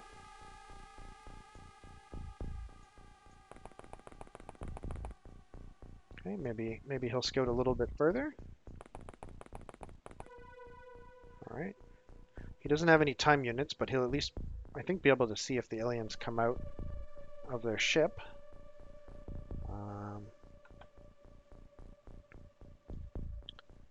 Let's toss another smoke grenade over there.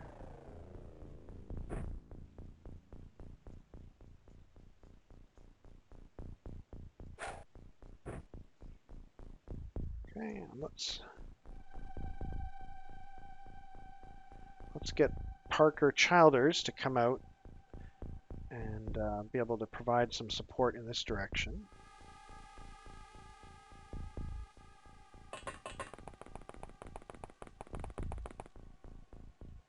Just have him kneel down. And we can bring out, I think, one more person. Don't really want to bring out a heavy yet. I guess they're all heavies because they're using heavy plasma, but I still think of the heavy plasma operators as riflemen. Okay, there's a smoke up there. I guess Finn can move out a little bit this way. No, he's got no time units left anyway. He can just rotate, let's say. All right, let's move everyone up in the Sky Ranger.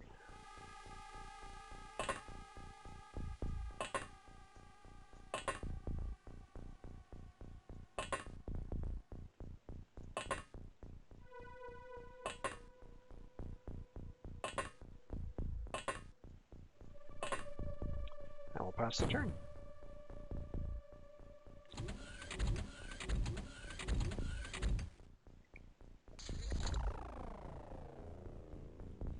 Yeah, what a coward, eh? He saw all of his friends die and then he panicked.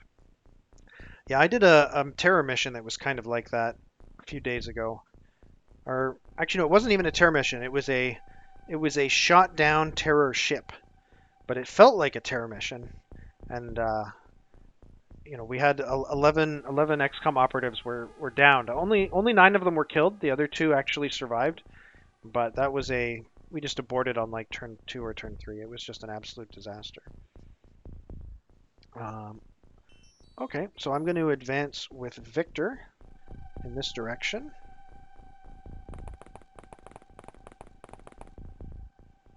Okay, we see a building. That door is closed. And Finn is going to be following up behind Victor.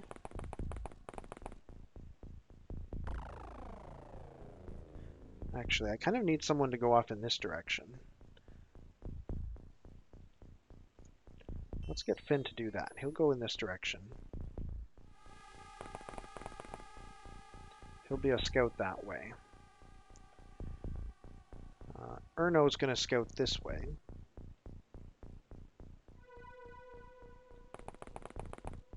Aha, a floater. Good to see the floaters again. Let's have you move to a safe spot over here.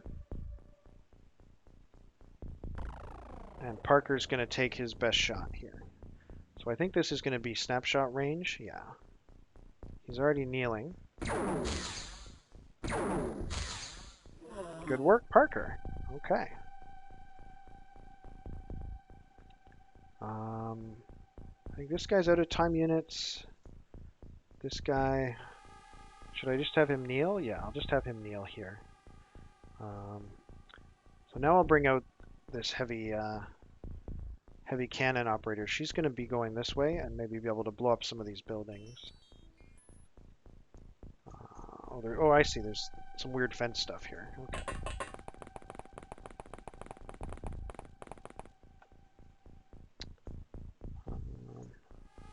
And then Layla is going to be the sniper for this fire team over here.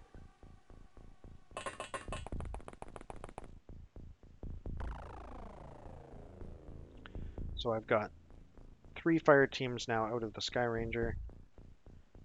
And I'll just move everyone up.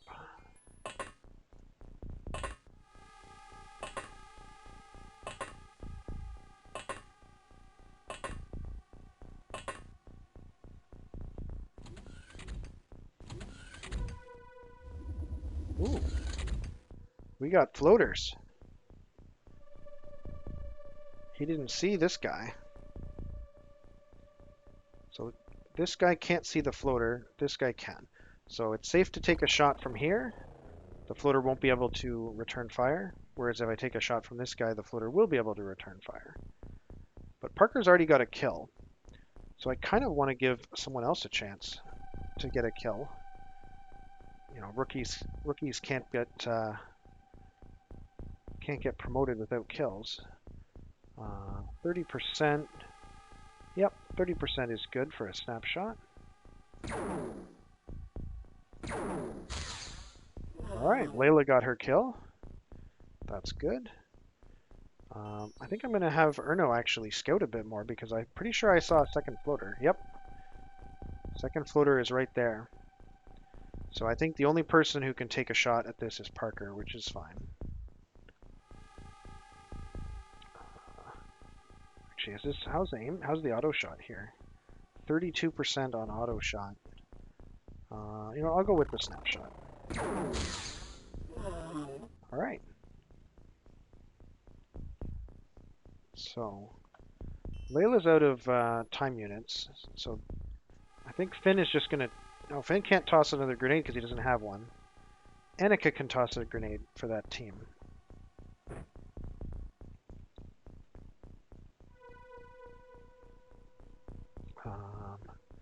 Actually, we're going to need to do some urban renewal here in order for this team to be able to advance.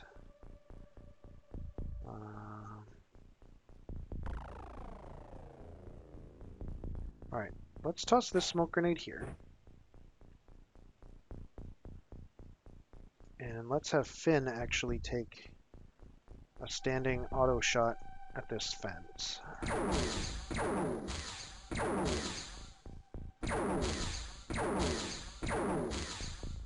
Okay. So that's the direction they're going to go.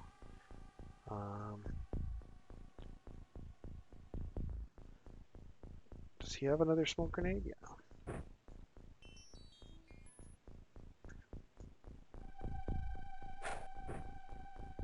We're going to get another team going that way. So Emilien is going to be the scout for that team. And Raul is going to be the shooter. But we'll wait to send them out until this area is a little bit more clear. I don't want to be in grenade mode here. Gotta keep our social distance. Alright, let's have these guys advance.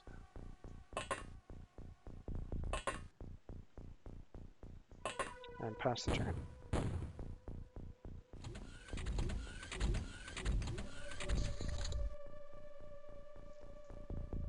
The masks, well, if we upgrade to power suits, then they will have masks, right? But unfortunately, personal armor does not protect you from all this smoke inhalation or coronavirus or anything else. Okay, Erno's gonna come around this corner again. Hey, an alien! Surprise, surprise. All right, Parker. Let's see what you got.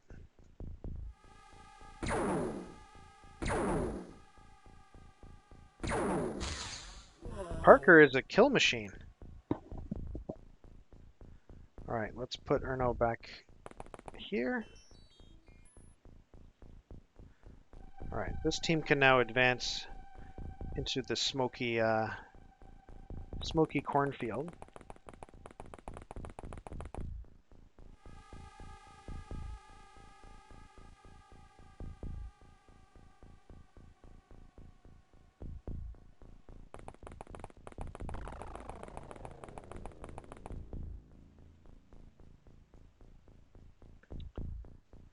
All right, this team can advance towards this building.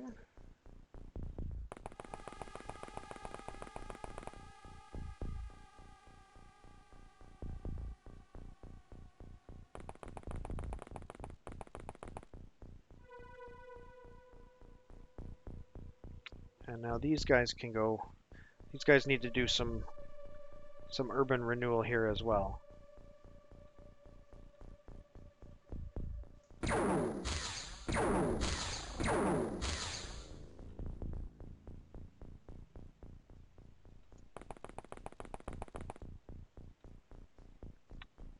And I think we're good. Pass the turn. Smoke on the cornfield. Yes, exactly. This will be artisanal smoky corn when it's sold on the market. Assuming this farmer's livelihood isn't completely destroyed. I mean, we're about to probably blow up his entire house. Oh, this door is open. I don't remember if it was that way on the previous turn, but there's a good chance that there be aliens this way. So let's advance this way and see if we can see an alien. I don't see one yet. I'll just kneel here and I'll just move Annika. Annika will kind of be doing some scouting too, but I want her to be on a better angle if I spot an alien over here. Okay, let's have Erno do his check again. Maybe we can get another kill for Parker. Doesn't look like it. Okay, I guess we're gonna actually advance here. I kind of don't want to. I kind of want to just stay here.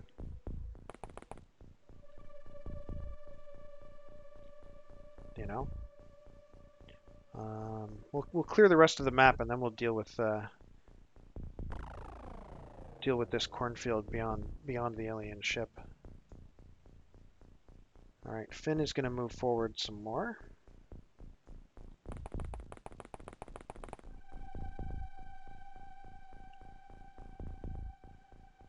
Okay, and Layla, where do I want her? And okay, so her auto shot takes 20 time units. So if I get her to just shoot, say that it's part of the fence here. See, the problem with these wooden fences is they're really hard to hit.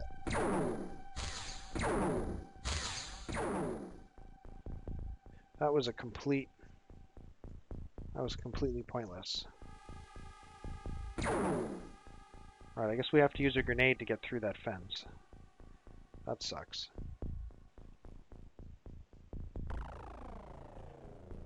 Okay, Emilian can advance into this field.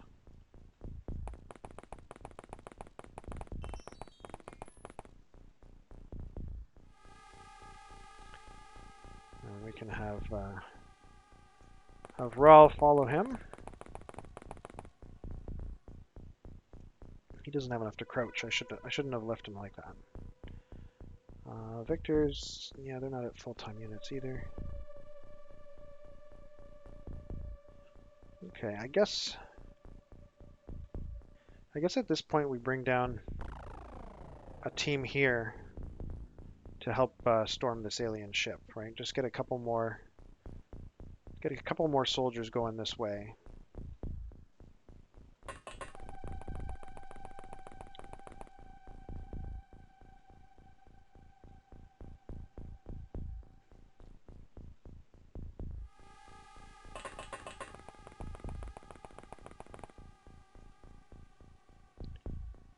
And yeah, I think we're good.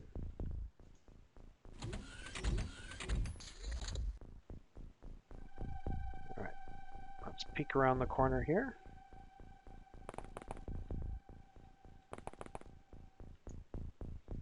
No aliens yet.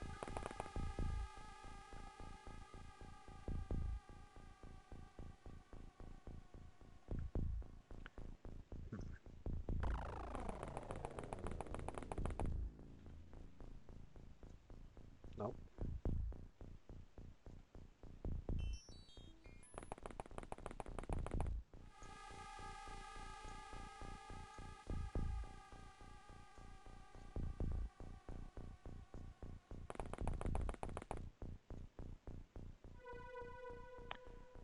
Okay. Finn is going to toss a grenade to open up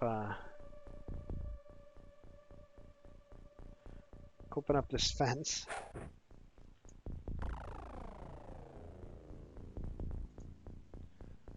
Emilien is going to use his auto shot to open up this.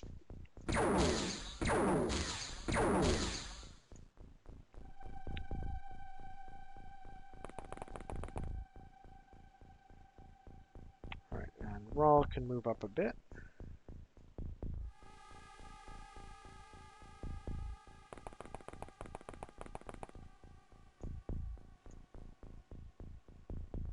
And we'll just move Layla. Actually, she can stay where she is. Okay. So Victor is now going to do the risky stuff. Or actually, you know what? We're just going to open up this building a little bit here. Okay, no aliens spotted. So let's just sit tight.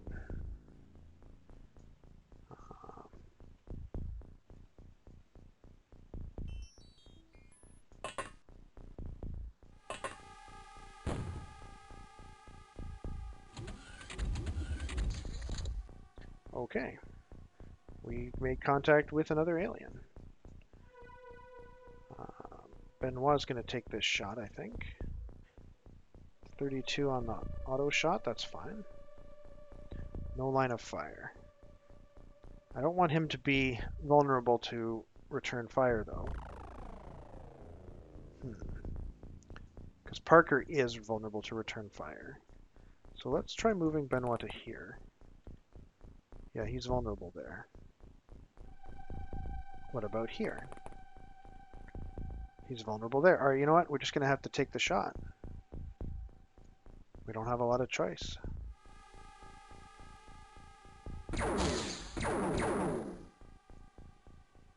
All right, Parker, make this count.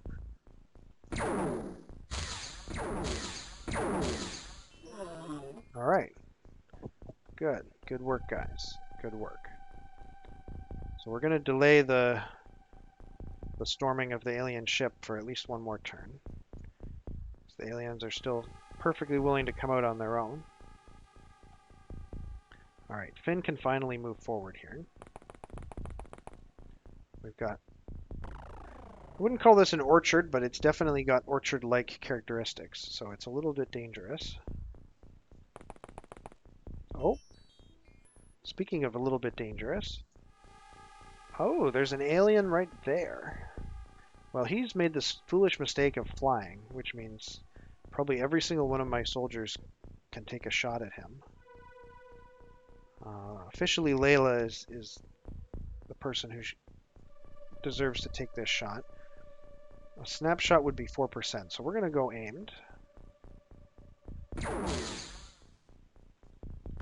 It was not a very good shot, Layla. Let's see. Rawl, he's got explosive ammo, which is not ideal. Let's have Emilien take a shot. Snapshot would be 35. So yeah, let's take some snapshots. Apparently one snapshot was enough. All right.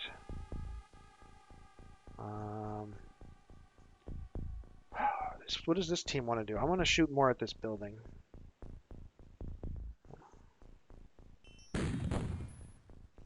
Okay, still no aliens visible. There's a lot more terrain back there too. I think we'll just have these two wait until the aliens show themselves. Alright, we should be good to set up our attack on the alien ship now, unless there's another alien here that reveals himself.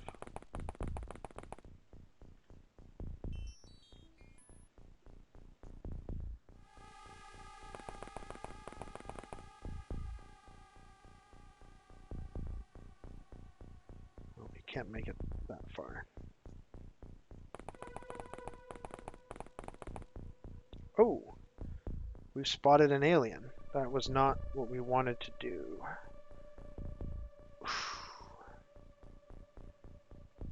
Okay. He's got no time units. He's got no time units. He's got no time units. He's really far. I feel like the only one who might be able to take this shot is Victor. If he advances to, say, here. Yeah, the alien can see him from there. Alright, make it count. Good job. Good job. Alright, we can continue Operation Storm the Alien Ship.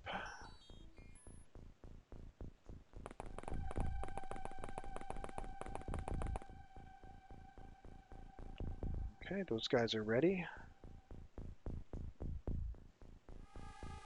Guess we should deploy this sergeant as a... Just get another person on the field here. Beto. Alright, Layla can follow... Hold on. Finn's still got 52 movement points. But he's running out of smoke. Does Layla have another smoke grenade? She does. Okay.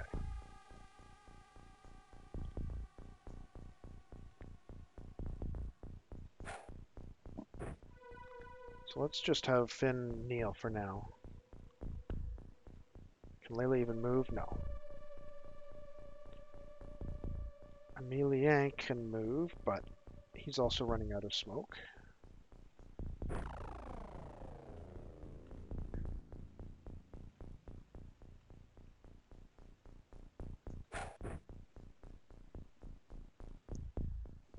He can crouch down. Okay, pass the turn.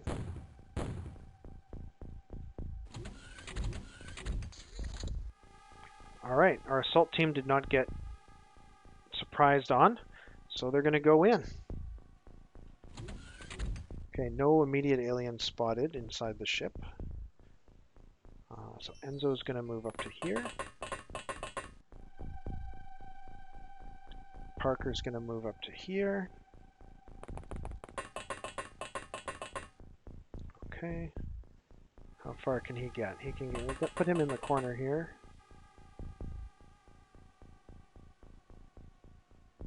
Put him in the corner here.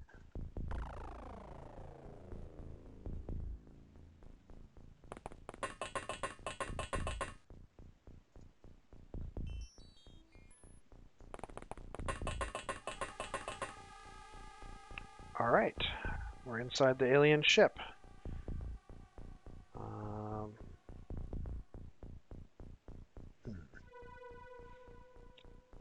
I really don't know how I want to cover that area. I want to finish off this area and then have these teams move this way before these guys move forward. So Finn needs to go check out this orchard-like area.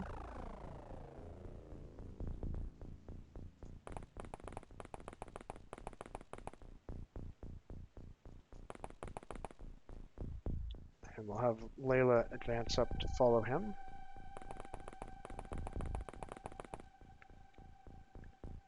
We can get Emilien to move forward as well. Okay, he's cleared to his edge. So let's get him... Oh no, more fences.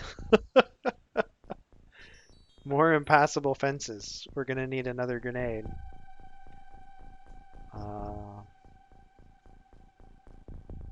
We'll get Rawl to throw a grenade. He doesn't have any grenades. Alright, we'll get Annika to help out.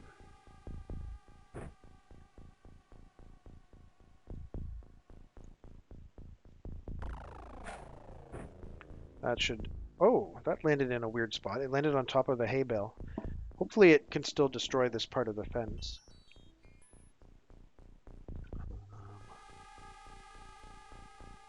And then Rawl can, I guess, move up to here.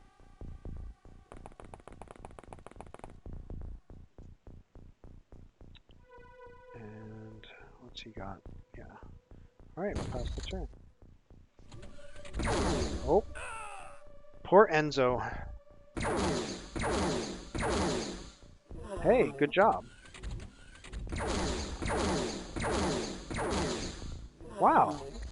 These rookies are hot. Wow. I'm pretty happy with that result. I got a good with an exclamation mark here. So we only lost one man, and it was just, you know, bad luck for him that he was the guy who had to run in and spend all his time units getting into position. But his death was immediately avenged. Pretty good. This was a great first mission for the Sky Ranger 2 team.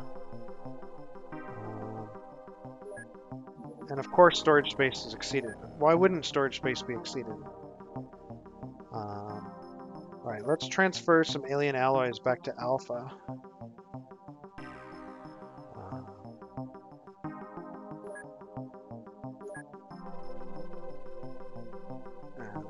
Then we're good.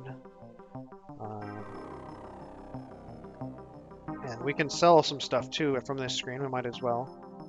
So we don't need any floater corpses. We've got enough at the back at base. Same thing with mine probes. Oh wow, we got 3 mine probes from that mission. Delicious, delicious. Okay, we don't need any of this stuff. So we've got one of each of these back at Alpha where we're doing our research anyway. Yeah. So we're making $2.1 million off of that mission. So that pays for the original purchase of the second Sky Ranger plus 3 months of operating the second Sky Ranger. So just that one mission alone covers those costs. And unfortunately, Enzo did not make it. So we're gonna need to hold on. We're gonna need to get that was beta, right? We're gonna need to replace Enzo. We're gonna need to replace our smoke grenades that we lost and our regular grenades that we lost and our heavy cannon high explosive ammo that we lost. So that'll cost us a little bit of money to restock. But yeah, we're now good, and we're up to $4 million. Which, if we take a look at our monthly costs, you know, that's actually enough. That because with the loss of those interceptors, our monthly maintenance is much lower. So having 4 million in the bank is now sufficient to survive the monthly budget tick. So that's good. Yeah, so that was a pretty successful mission. The high explosive. So to be perfectly honest, I carry it. I've thought about using it in a couple of scenarios, but it's super awkward, and I don't think I've ever actually profitably used it. Basically, what it is it's supposed to give you an explosion that's as strong as, if not stronger than, an alien grenade, but you get it for free right from the start of the game. But it's very heavy compared to an alien grenade, and it's hard to throw it a long distance. So I feel like you might even almost always have to set the timer for the next turn, right? Like you might want to position it somewhere, set the timer to 2 instead of 0, and then have your guy walk away on the next turn or something, just to get it close enough to where you want it to be. But once you have alien grenades, it's obsolete. So as soon as I research alien grenades, I'm going to sell those high explosives and never think about them again. But yeah, okay. So we're going to return to base here. There's nothing else going on right now. Oh yeah, there is. There's this battleship that's doing something. So let's just keep an eye on it. See where it goes. It's not beelining for any of my bases or really anything at all. It's just wandering. Whoops. So I really don't know what it's doing. I guess it's just there to score points. Okay, it disappeared. So yeah, it's just there scoring points for the aliens, I guess. Ah, we got our medikits. Awesome. Let's just load those onto the Sky Rangers right away.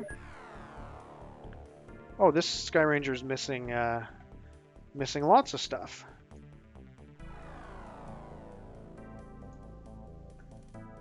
All right, have a good night, Retro. Thanks for watching. I hope you enjoyed it.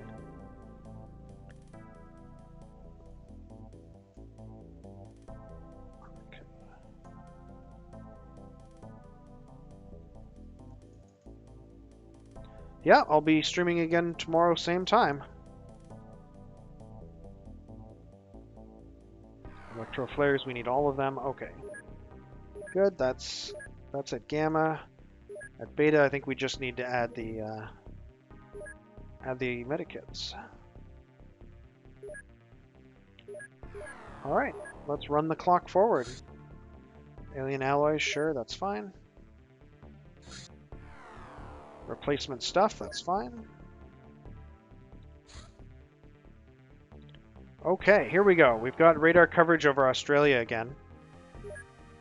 This base got clobbered by the aliens. They just rolled in and destroyed it when we had no defenses. So I had to rebuild it, and now finally has basic capabilities, like detecting alien craft. So now we have pretty good coverage of the entire Earth. Obviously there's some gaps, but I think that's unavoidable. I mean, maybe there's like a perfect layout that I'm not aware of where you position your bases in exactly the right places and get perfect coverage, but that's not what we have right now.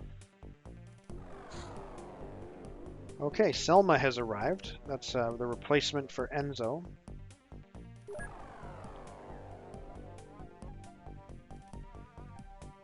So you can see our money ticking up, and that's caused by the laser canyon manufacturing that we're doing.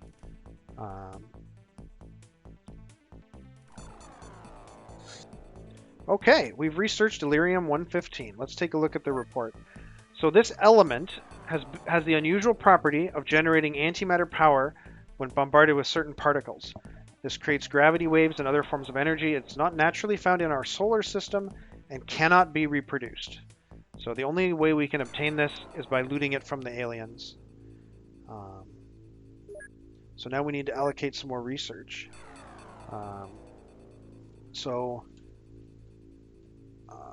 Let's see. I guess we had...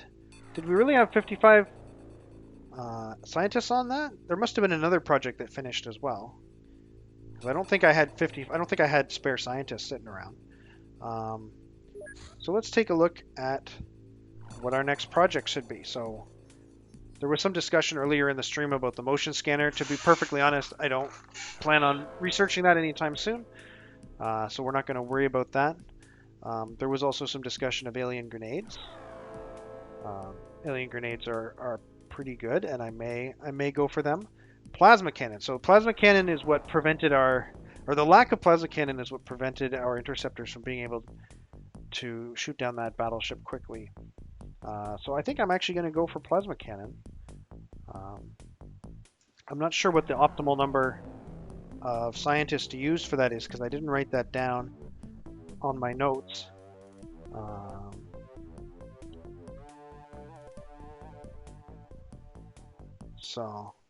Oh, you know what? I know what the other thing is that we've finished researching. Hyperwave Decoder. because it's not on here anymore, and we were definitely researching it. So that's really exciting. Okay.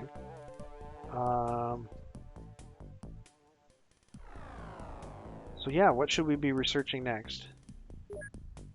You know what? Let's start the alien grenade project and put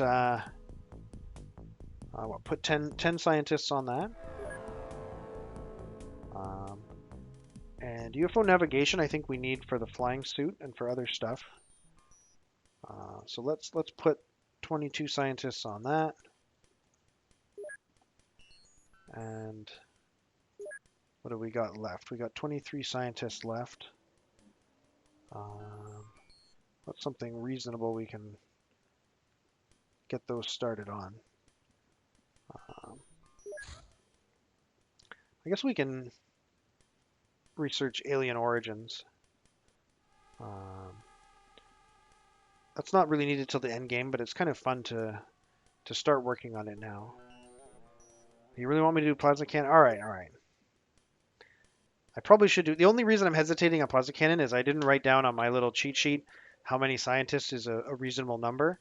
So 23 is probably fine. Having fewer scientists is fine. It's if you have too many scientists, you can waste some of your science.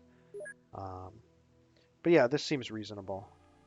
So this should pop up, yeah, and immediately tell us that we've researched Hyperwave Decoder.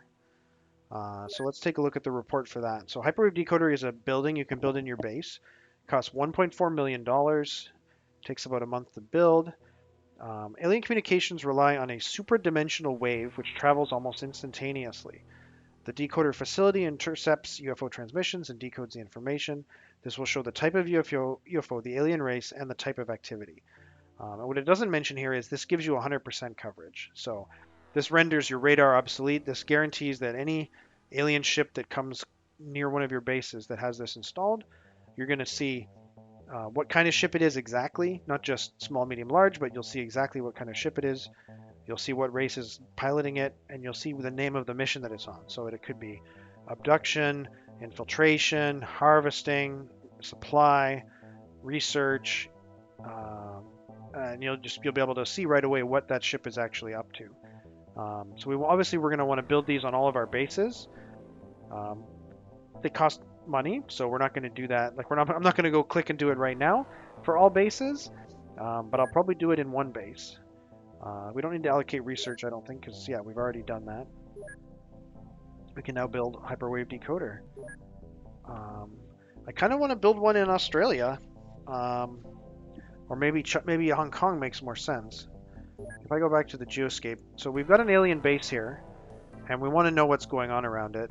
So I think maybe this is the right base to do that in, just because this base has some defenses. Like if we build the Hyperwave Decoder here, it won't immediately get destroyed by a random alien. They'll have to fight their way past our soldiers. So we can afford 1.4 million right now. So let's build a Hyperwave Decoder, and as soon as that's finished building, we'll decommission the large radar because it's no longer necessary. Okay, let's run the clock forward.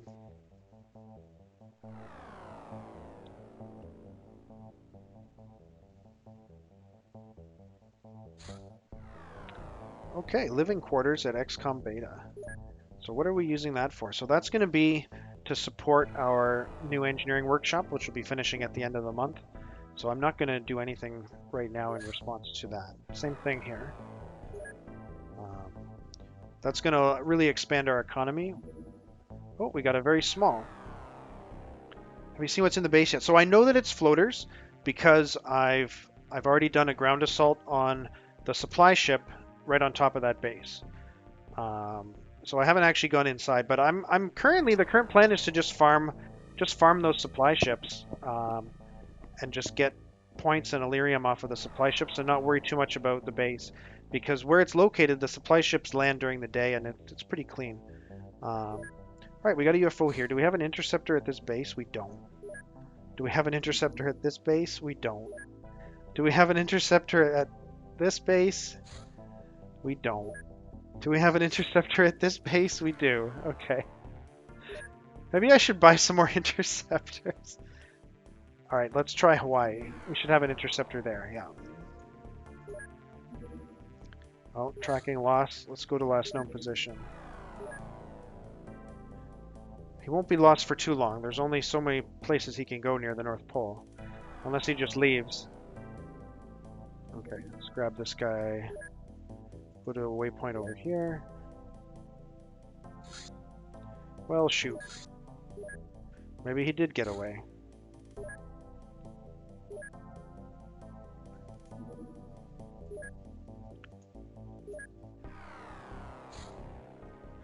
The aliens do sometimes enter and leave the atmosphere right at the poles, so...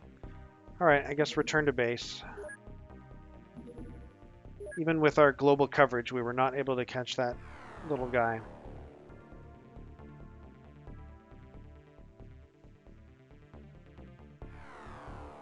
Alright. Okay, we've got a large, very high. Let's see where he's at. Okay, North America, so we'll intercept him from Hawaii. And probably from South America as well.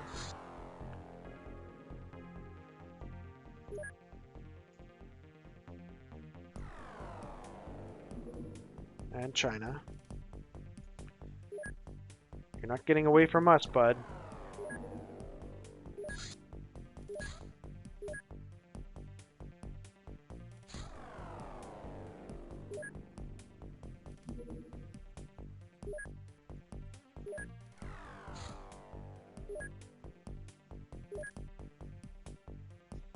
I have a third interceptor going in this direction, right? You can return to base.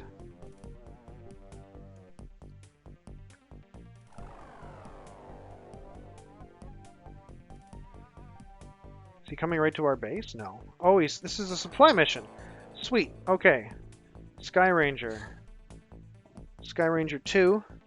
You're gonna go harvest some aliens. Let's actually make sure that this craft is equipped as we expect. Okay. We're missing 2 soldiers. I guess somebody was wounded. Yeah, Parker Childers got wounded during that mission. So we're gonna bring in a new squaddy. Let's bump our rookies up to the front so they can get more experience. Finn is our first off the ship guy. He never got promoted to squaddy. Yeah, this is a good layout. All right, let's check armor. All right, we'll take armor off of the wounded guy. Put it on her. Okay, we're good for armor. Yes, Enzo died. That's right. That is I knew it would be down to 13, but it went down to 12 because of the wounded soldier. I didn't mean to forget about Enzo. In terms of gear, we're good. Finn is good. Let's copy him. Oh no, he's not good because he can hold a medkit now. Sweet. All right, copy Finn and paste that onto Tesula. All right, that's good. Raul has got his heavy cannon. That's fine. She's got a heavy cannon. That's also fine. All right, we'll paste onto this guy, but we'll take away his second smoke grenade, and I guess we'll take away his heavy explosives as well.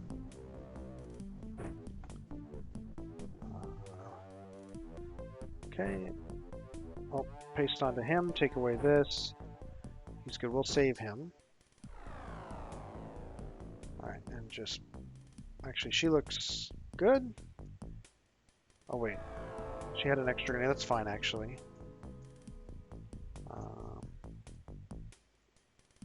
Yep, I think everyone's fine. So Finn and Tesula are going to be first off the ship. I guess we can try and add some more equipment to some of these guys. Like Finn can take another smoke grenade. Tesula can take a regular grenade. Raul can take nothing. He's fully loaded. Layla's already got a bonus grenade. Emilian can take this extra proximity grenade. We'll give Benoit another grenade. We'll give Beto another proximity grenade. And yeah, I think that's it. We've handed out everything we've got, really.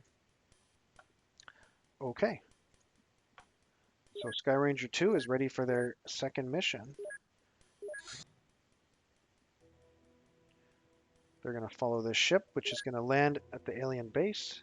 It's going to be a floater supply ship, and we're going to take it out.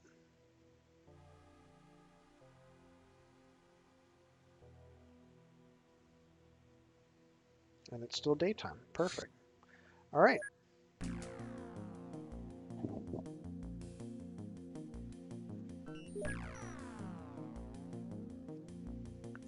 Only thing we need to do here is prime these grenades and start the mission. Okay. I don't remember the last one being on like a jungle tub, but I guess it was. Yeah, I guess we're on the island of Sumatra, so. All right, we can do our typical first turn moves because we're in a corner, when we're facing the corner. So we'll have these first two soldiers just spin around, reveal a tiny bit more of the map, then we'll toss our smoke grenade and pass the turn.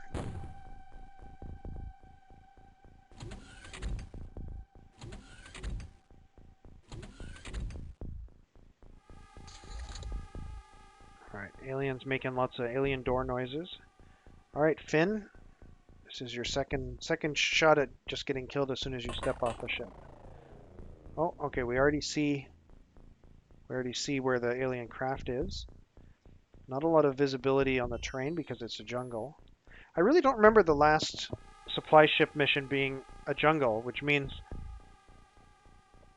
either I'm losing my marbles or you're not guaranteed to get the same terrain even if you're doing a supply ship ground assault on the same base 2 times in a row, which is really interesting to me if that's the case. Okay, next person off the ship is going to be Tasula. She's got a smoke grenade. Actually, I'll have him spin a little bit first before she gets off. Okay. All right. So Tasula's second smoke grenade. I guess she can go in this direction with it.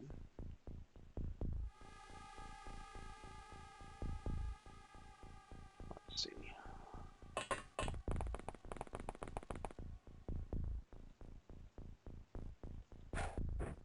Oh, as soon as she turned, she spotted a floater. All right. Can Finn take a shot at that floater? Looks like it. Can he kneel first? All right, hit the foliage. Okay, we need to start getting some people out of the ship. Take out that floater. I don't know how safe it is to use these heavy cannon operators, so maybe I'll have Annika deploy up here, just so that I can get someone with a heavy plasma out. So I don't want to hit the foliage with my shot, with the explosive ammo. Alright, should you take an aim shot or 2 snapshots? I'm definitely liking 2 snapshots better. Okay, Erno got another kill. Man, Erno, how many kills does Erno have now? Like 5? He's just in the right place at the right time. Okay, that's probably enough deployment for this turn. Let's just move people up in the Sky Ranger here.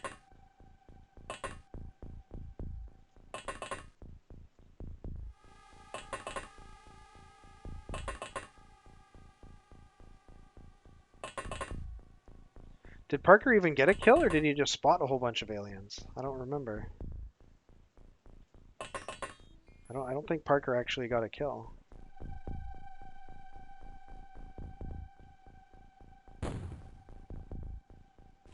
I'll have to check the personnel files. Uh-oh. No! Tasula! Tasula got caught out in the open between smoke bombs. Alright, we can't see that alien right now, but we know he's somewhere around here. So Finn is going to advance in that direction. Ah, all he had to do was stand up, and we've got eyes on the alien. Perfect. So, can Erno take the shot? Snapshot at 30, that's fine.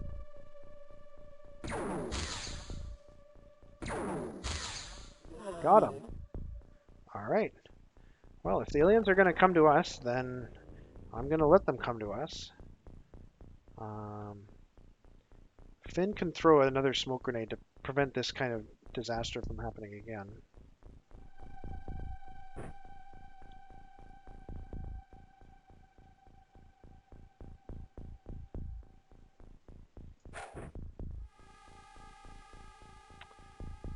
And yeah, I think we'll just pass the turn like this. Or no, we need to replace this scout here.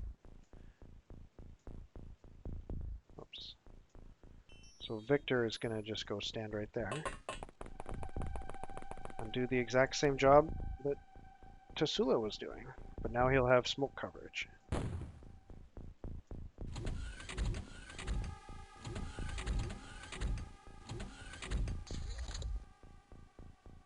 Well, you may be right, Prince. I mean, somebody was doing that. I thought that was Erno, but it may have been Parker. Okay. Well, let's advance this way.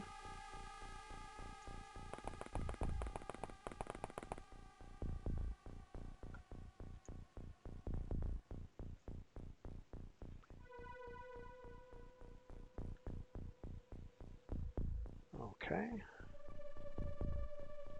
We'll get Finn. Finn can scout this way.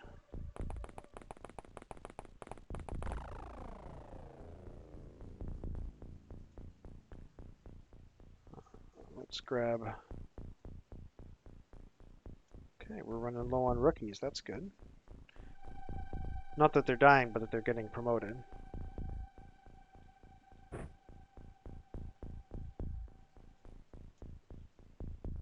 Okay. Let's get some smoke over here.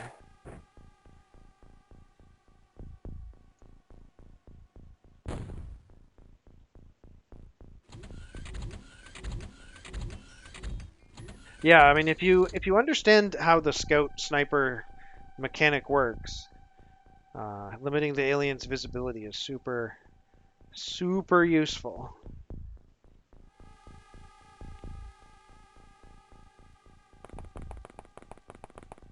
Oh, there we go. Speaking of scout sniper mechanics, he probably doesn't have a shot, but Victor might. I'm actually not sure. There's a lot of foliage here. Let's see. 38%, which is great for snapshot. Now that tree's in the way.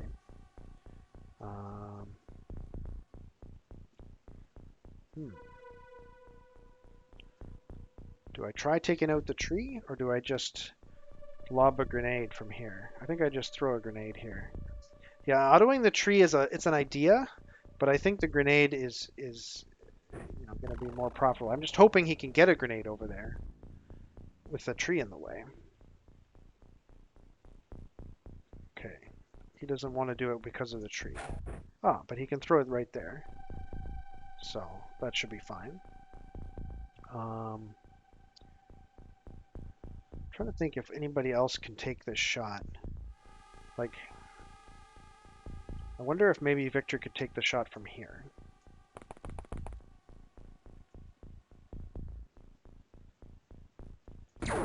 Yes, he can.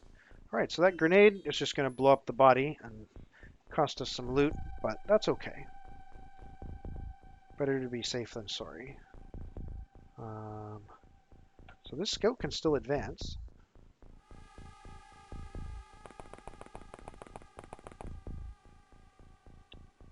And we'll get Annika to move into a better position to maybe shoot in this direction in some future turn.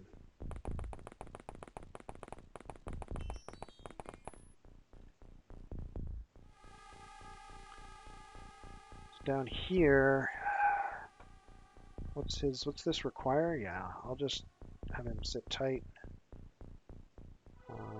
Yeah, we can start deploying more people out of the Sky Ranger now. If only just down to the steps.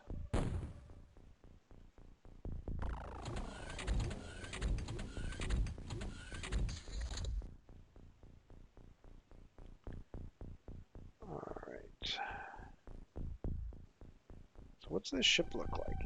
Okay, it's the 3-story one. Of course, it's the same one as last time. It's not gonna be any different. Okay, let's head down in this direction.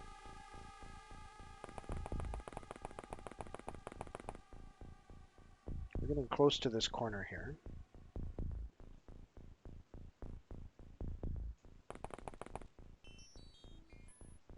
All right. I guess this is his sniper.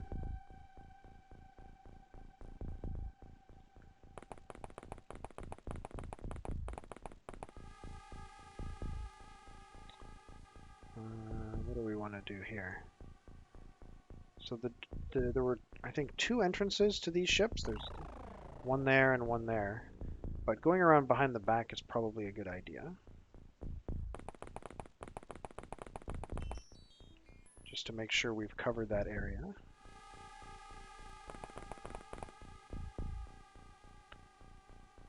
She can follow up, maintaining a reasonable safe distance.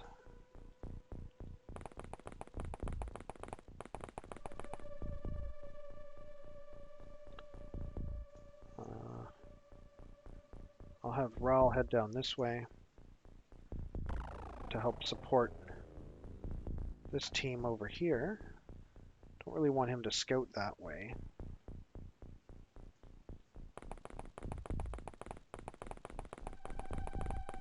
Yeah, it's definitely fun. You know, that's some of my most memorable, memories of playing this game as a kid is breaching the larger UFOs and exploring the inside. But I never did it enough to like memorize the layouts, so they're still kind of new to me. But I know that there's a mod out there that you can get that sort of provides a bunch of alternative layouts for the bigger ships. So for someone who's played the game enough that he's memorized all the ships and wants to be able to experience the exploration aspect of it again, that's something that's available, which is pretty cool. So I'm bringing out another fire team here, just to start exploring in this direction. So those 2 are going to go around the back. These 2 are going to go this way, and these 3 are going to get to the corner and then start going that way. At least that's the current plan.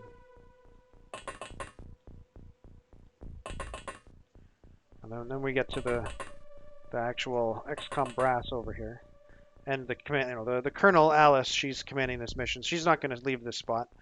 In fact, I'll have her hunker down, and she can start checking her Facebook, because her job is to preserve morale in the event that we start taking massive damage.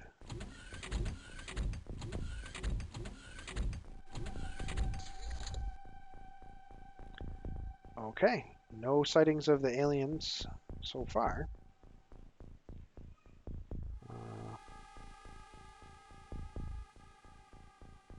Yeah, all right, let's see. I have smoke grenade. Just not sure if I need smoke grenades this far from the Sky Ranger. You know what? They're not very expensive, so let's use them all up.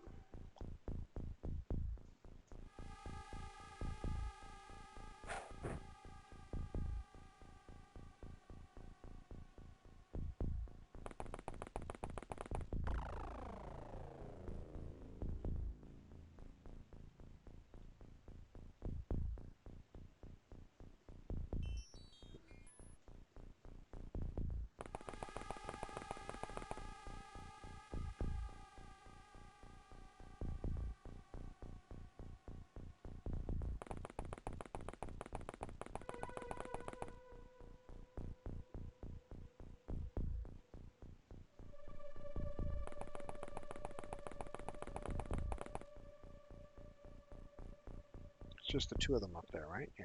Okay. This group is definitely going to use smoke grenades.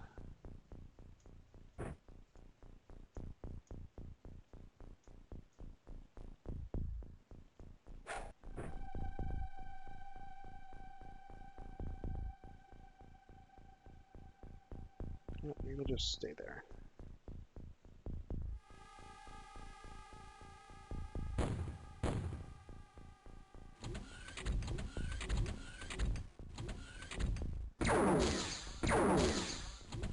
That didn't look good. He took no damage from that? Wow. He took 3 direct hits from plasma rifle or a heavy plasma and took no damage. Wow.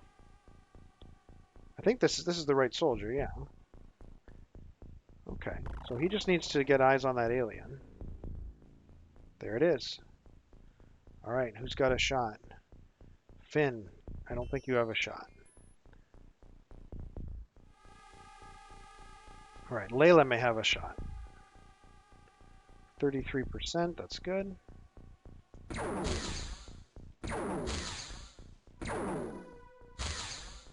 Okay, that's unfortunate. What about Emilien? No shot. At least not from there. Okay, let's try Finn. Is auto shot okay here? It actually is. I think I'll just force an auto shot.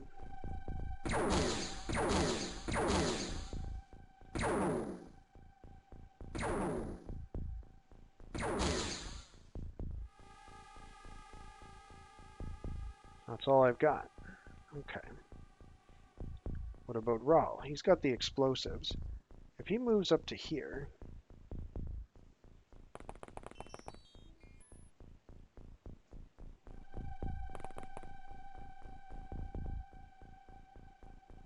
he can take 2 snapshots. He only needed 1, and that alien's been stunned. Although we don't have an alien, containment yet at this base, so stunning an alien versus killing it, not super beneficial. Okay, Victor's still got all his time units, but his shooters are all used up, so we'll just sit tight. We'll just have him crouch back down. She's out of time units. Emilien's got time units. What about this team up here? I think they're fine. Yeah. These guys have no idea what's going on back at the base. Yeah, no, having personal armor makes such a huge difference.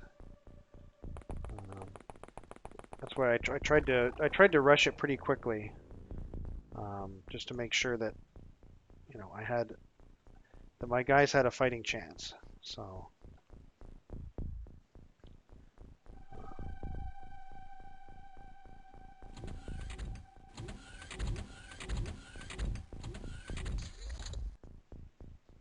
Okay, lots of door noises from the aliens.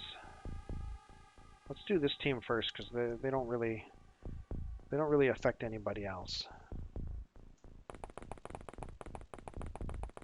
They're gonna live and die on their own here.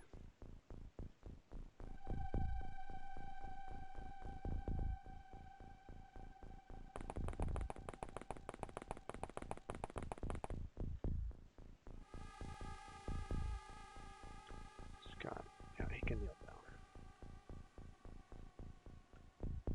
Okay, Victor's gonna keep scouting. We want to clear this corner out if we can.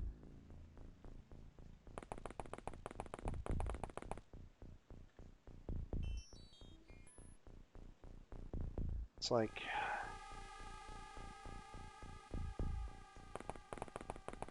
jungle terrain is so difficult to clear it. Okay, we've cleared that corner except for I don't think we can actually see in here, so I'm not going to worry about that.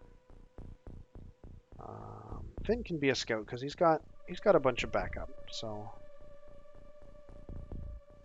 he can move up to here.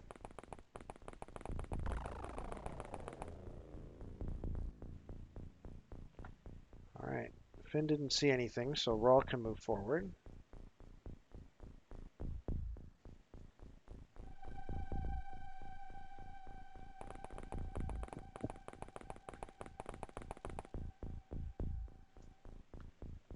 They've already gone. He's already gone. All right. Layla can finally continue in this direction. It feels like forever ago that she threw that smoke grenade.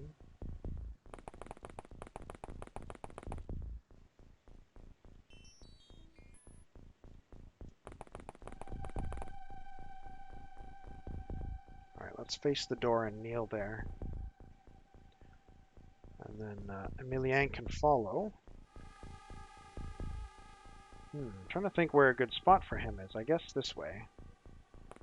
Whoops. Maybe didn't intend to click exactly there.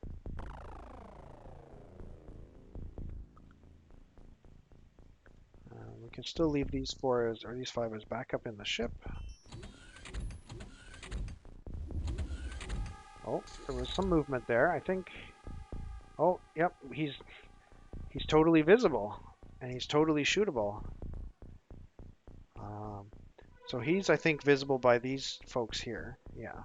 So we got to shoot him from over here. So Layla's in a perfect spot. This probably needs to be an aim shot. Yeah.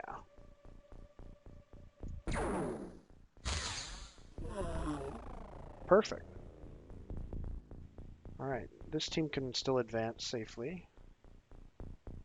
Well, relatively safely.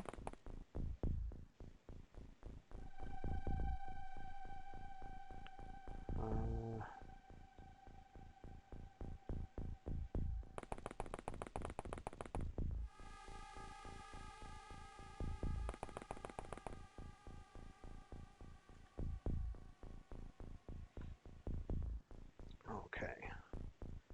It's jungle BS over here. Really? I have to go around that way? Okay.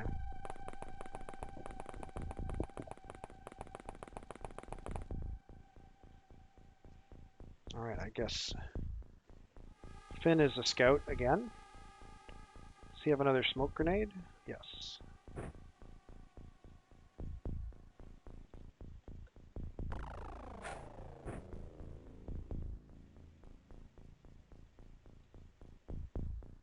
Layla's just took a shot.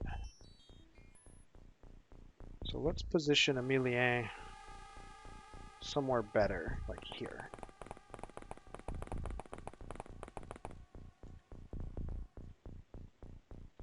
Oops. Okay.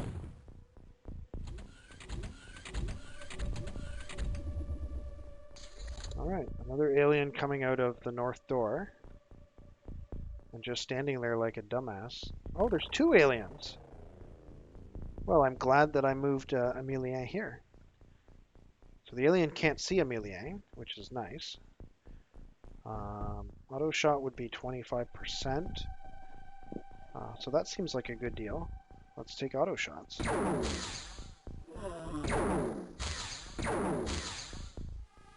Alright, so Layla's going to take another shot at this guy. Snapshot is 27%. That's reasonable. Not amazing, but reasonable. Okay, he's dead.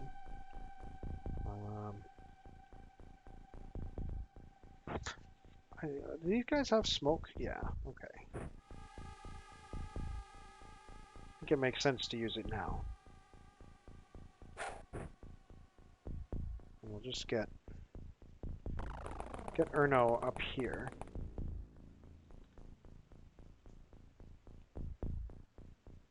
Don't think I'm going to move them. I'll move Victor further into the jungle here. Don't die, Victor. Oh, there's an alien.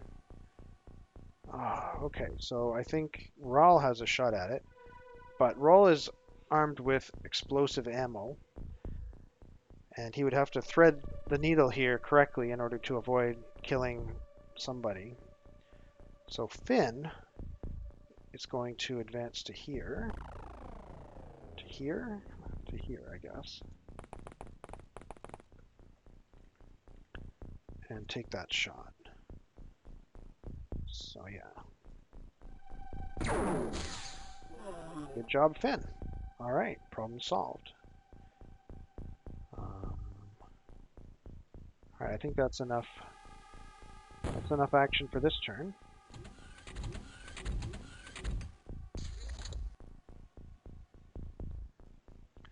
All right, heard a bunch of door noises.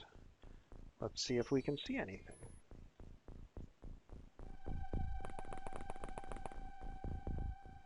Nope. All right, let's go back here then.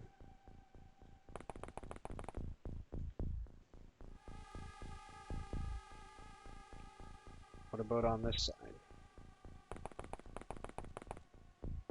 No. All right, well, you can just kneel down.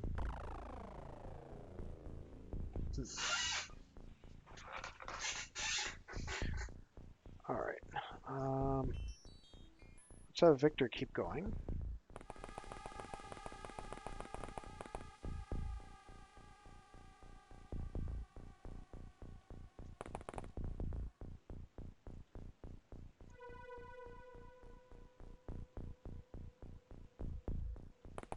We'll get Emilian closer to this door.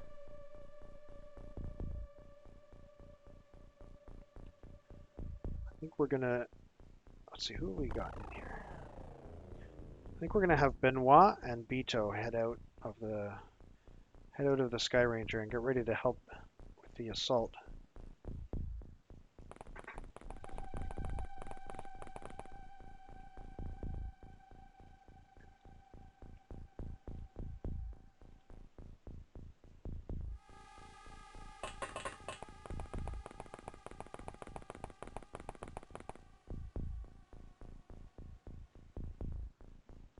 Oh, hold on. Finn still has lots of time units. So let's go this way. Oh, I guess we have to go around. Okay.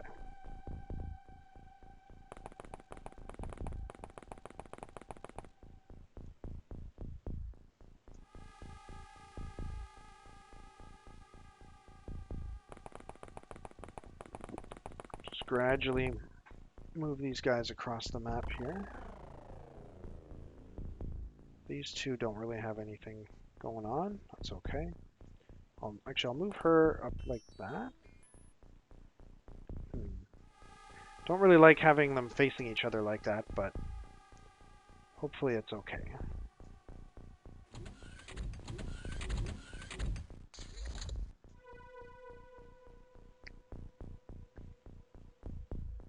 I think he can see the door.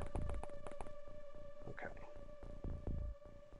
So actually, yeah, let's move these two to a safer place with respect to the other breaching team that's being put together here.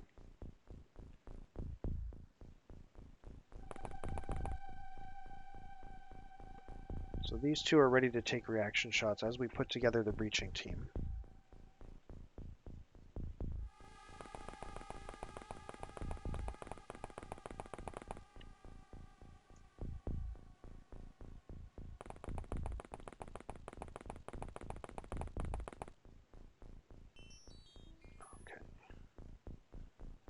Victor, really? This is a dead end? I can't go anywhere here. This is all blocking. Great. Okay.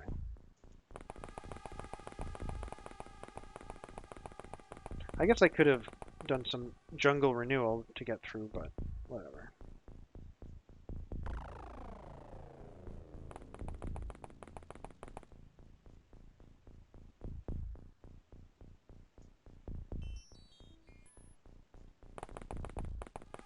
These guys are kind of just moving in a aimless, disorganized way as they work their way through the jungle.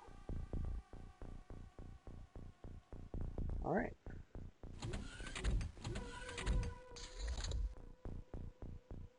Okay, we're just going to peek out here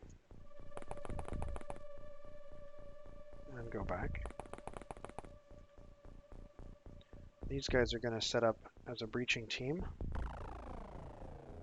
No rookies. All right.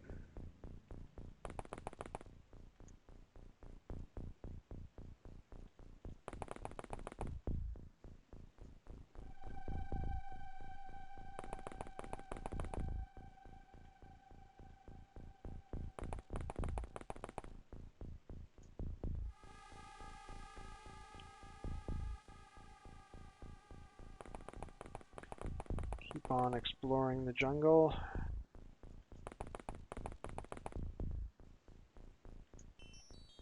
Nothing.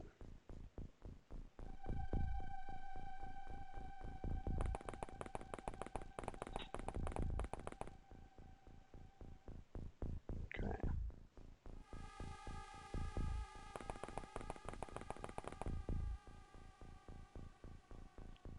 And roll. I guess he can move up to here.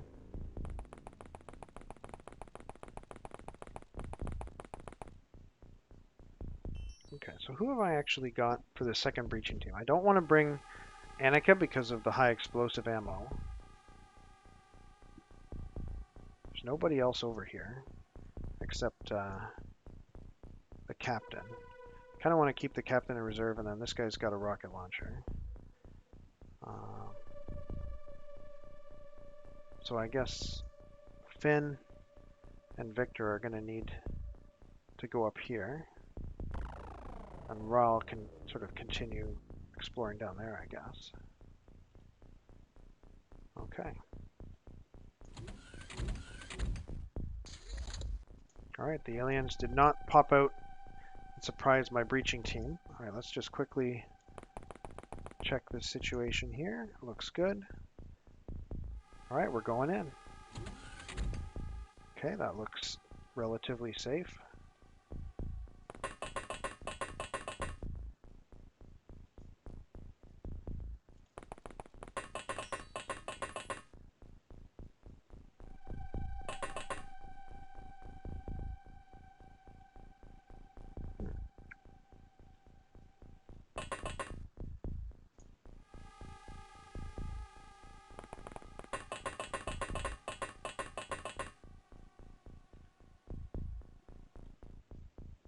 Snapshot takes 18, so yeah, he can. Okay. What about this guy? Yeah, he can kneel as well. And I guess we'll put the sergeant here. Okay, so these guys can start getting into their actual position now. It's safe for them to be here.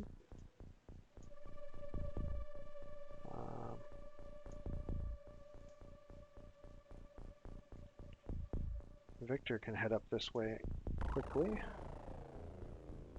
Wait, why? What does red mean in this context if I still have time units left? I don't even know. Oh, energy. He's out of energy. He's been walking too much and not shooting enough. Interesting. Alright. We'll get Finn up and going in this direction as well.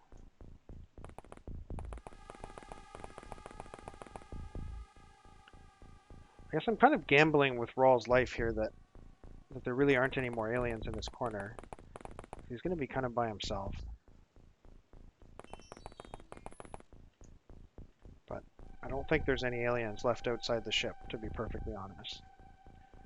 I didn't really vocalize that, but until now, but I'm pretty sure that's the case. All right, let's pass the turn.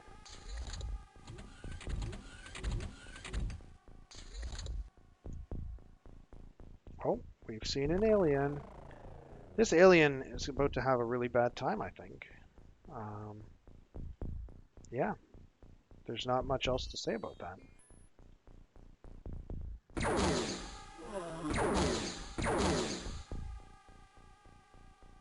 Okay. So we can have Layla move forward.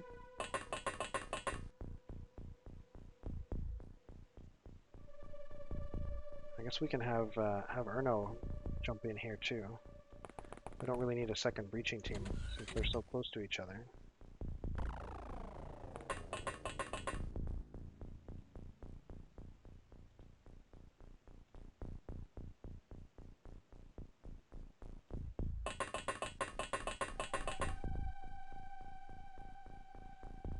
Yeah, he can take a shot. Okay.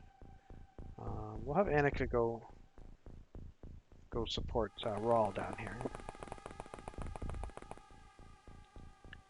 Or actually, she can keep an eye on the door. That's what I can use these heavies for. that was a problem that I had last time, is that I got so deep into the supply ship that I kind of felt like I wasn't watching my back. So, excuse me. Okay, again, he's running low on energy.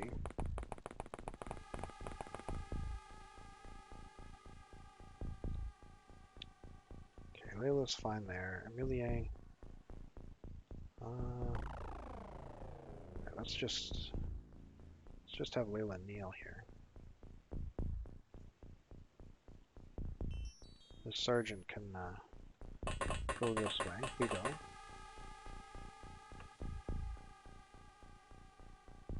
Finn can get a lot closer too.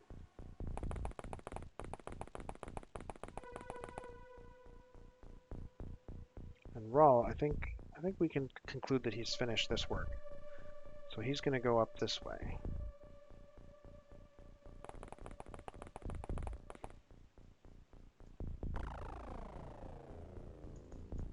All right, passing the turn.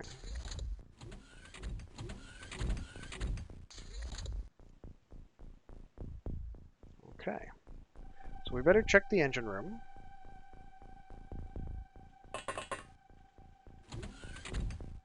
Don't see anything right now, but that doesn't mean that there's no alien in here.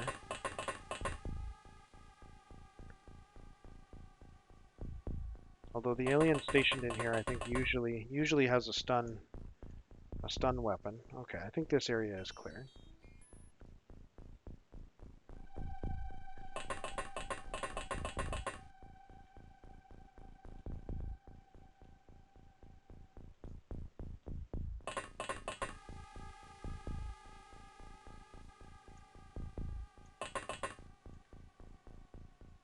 All right, that's clear.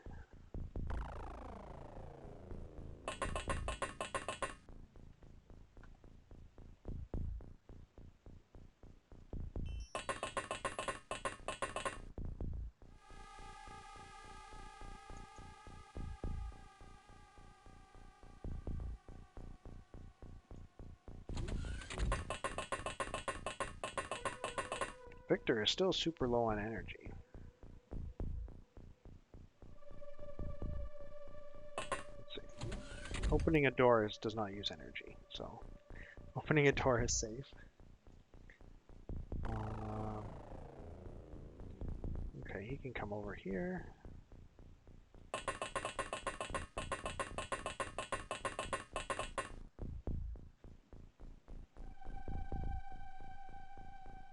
And Finn can come in this way as well. Hold on. Finn can go down to join this group over here.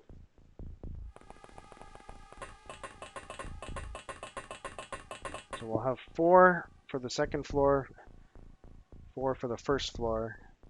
Wait, hold on. There's 3 guys there, 2 there, 2 there.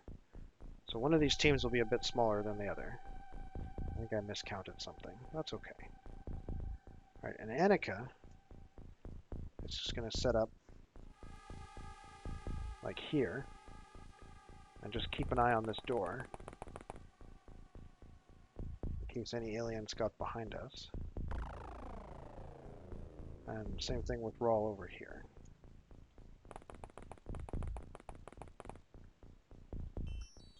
All right. Oh, we got some action. Oh no, Layla. No. So one elevator goes to the second floor and one elevator goes to the third floor. And the one that goes to the third floor has to pass through a small room on the second floor, which is, which makes sense. All right, so we need to regroup over here. We lost Layla, and we were already a little bit disorganized on this side of the boat. So we're gonna get these 3 guys together.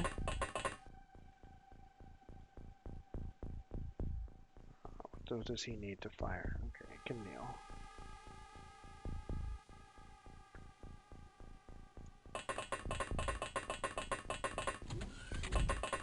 Hold on. He doesn't have a shot, so there's no need to worry about that.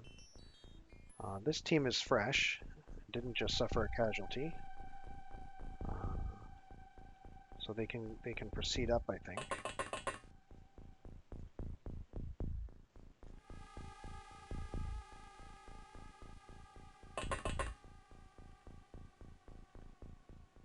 Oh, I think I spun around way too much with him. Yeah, he doesn't even have any time units left. Okay, Rawl, we need to move him into position, like maybe here.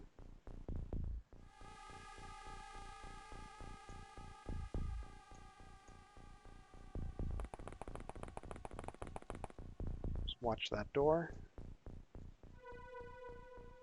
Annika's fine. Okay. So Erno's gonna go here. And watch this door.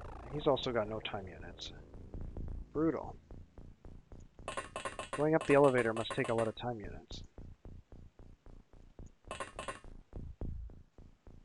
Okay, Victor also can't take a shot. So we got 3 guys kneeling who can't take a shot. Hopefully none of those doors open. Alright. Nuts! That's exactly what I did not want to happen. Ha! Alright. Well, if the aliens are going to kill each other on my behalf, I guess that's okay. Didn't want to lose Benoit, but... and it looks like the aliens have actually blown open a hole in the wall here. So yeah. I'm not sure what the safest way to try to exit this room is, but I guess I'll try going through this hole. Oh, we got an alien. Hopefully I have a shot at him. Nope, I don't.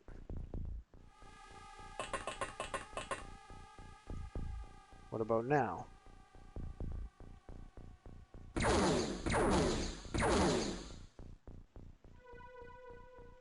Okay. This guy's going to go out this door. Try to get the shot at the alien here. There we go. We're destroying all their food canisters here.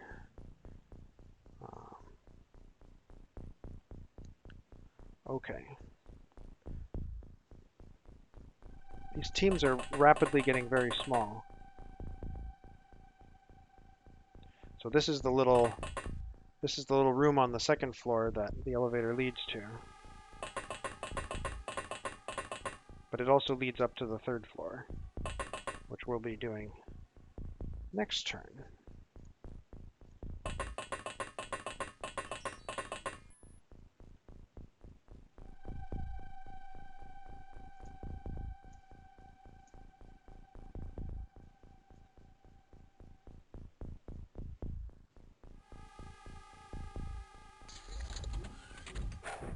Oh no!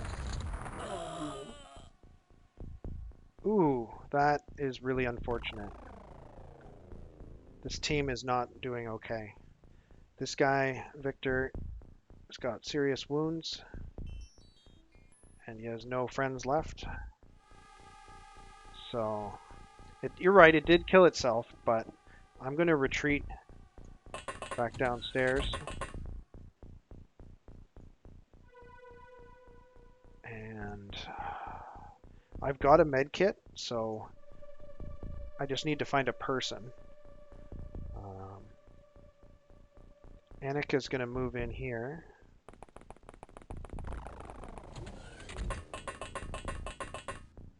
And I'm going to move up to her.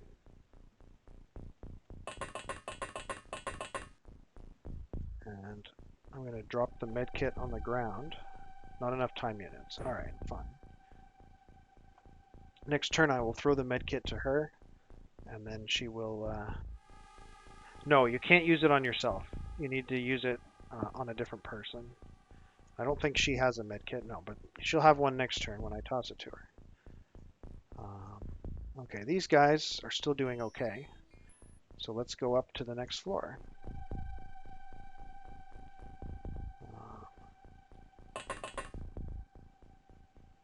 Actually, let's do a standard breaching setup here.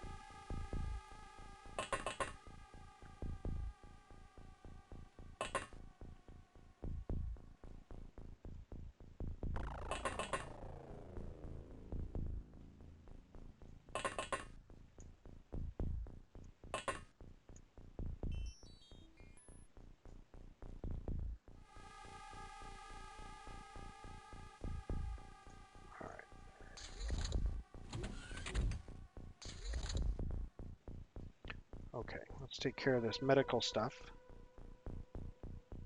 So Victor's going to walk up to here. He's going to throw the med kit to her. She's going to pick it up. And she now has 40 uses.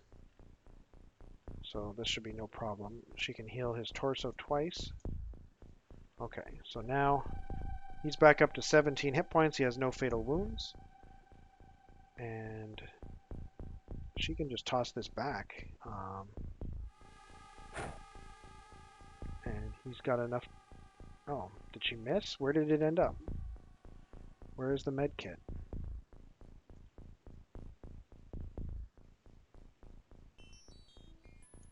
There it is.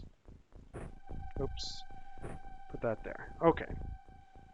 So he's back in the fight, I think. I mean, he's missing half of his health, but that's okay. They'll live. And I think what these guys are going to do is just guard this elevator entrance and wait for the breaching team to finish on the 3rd floor before resuming on the 2nd floor. So these guys are all fresh. So they can open this door, step through, go this way, check this cubby here. Okay, next guy, go this way, check this little cubby here, kneel, go this way. Aha! I found an alien. Auto shot takes 18. I'm going to advance first so that I'm not blocking the door.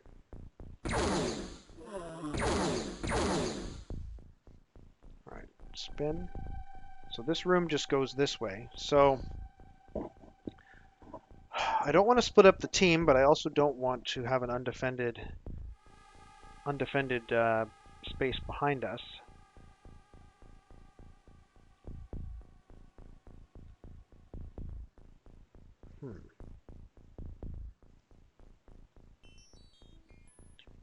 Alright, Captain John is coming out of the Sky Ranger.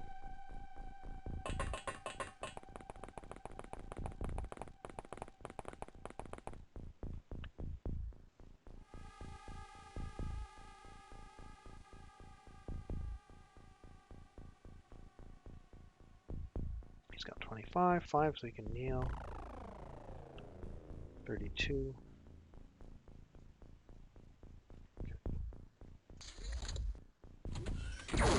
No!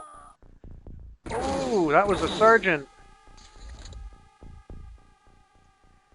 That was a sergeant. Ah, let's check morale. 91, 89. Okay, morale's fine. Morale's fine. But we are rapidly running out of troops. We are rapidly running out of troops to actually do what we need to do here.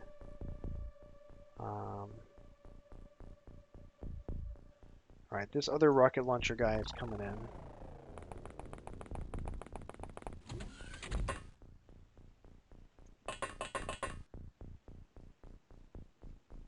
Alright. Actually, we're gonna have Victor go this way. We're gonna have Annika position herself here. Keep an eye on this spot.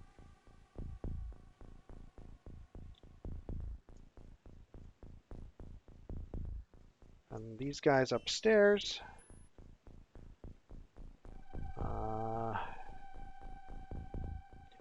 Yeah, they're just gonna stay here for a bit until they get some backup. No!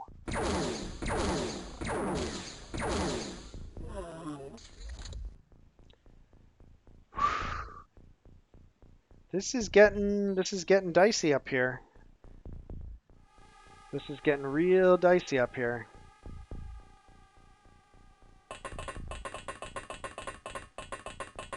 This mission may not be an enormous success.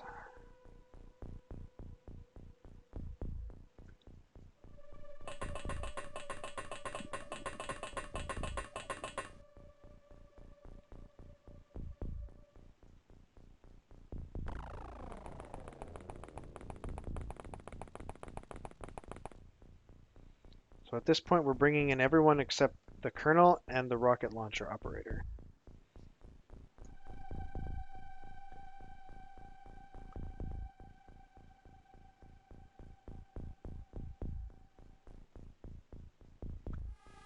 Where's the best place for him to be? I think that's the best place for him to be. What are his reactions like? 44. That's not great, but it's not terrible.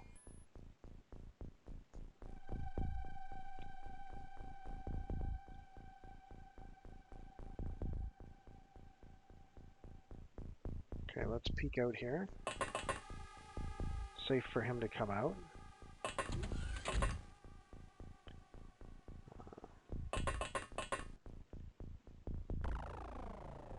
Actually, let's stand there instead.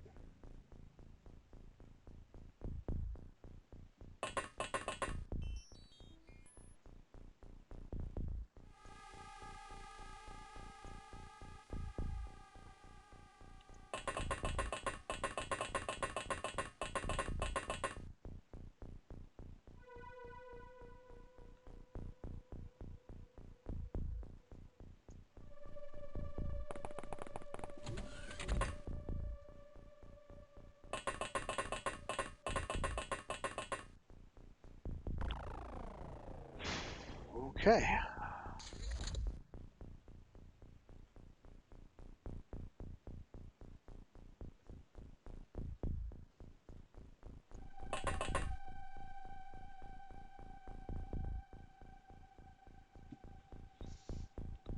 All right. I guess these two guys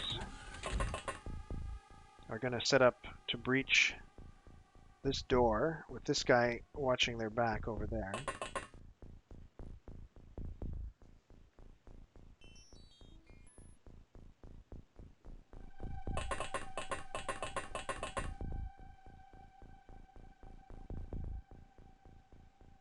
I should say these three guys are going to breach this door.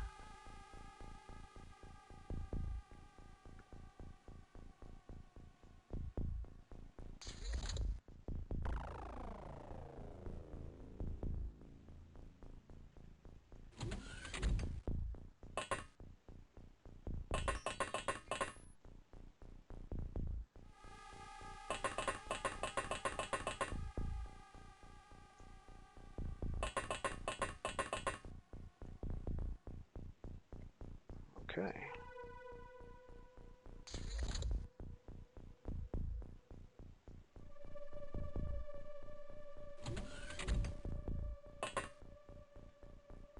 No alien right there. No alien right there. No alien right there. Okay. Interesting.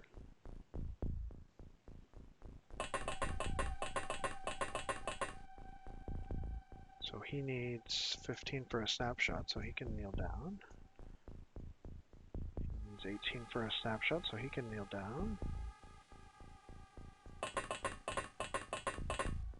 He might be circling around, and hopefully Raoul has decent reactions. 55, that's pretty good. So, actually at this point, maybe I should reposition Raoul to down here. Or I'll position him to here, and then I'll move him down to there later.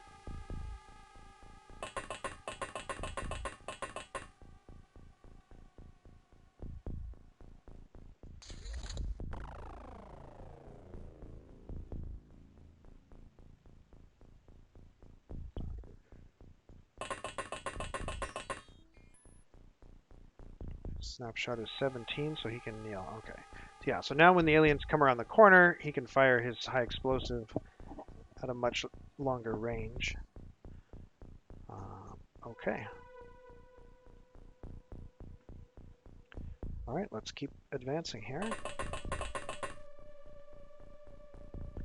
Wait a minute, did the alien or somebody blew a hole in the wall here? I didn't even notice that before. There's actually a hole in the wall right there.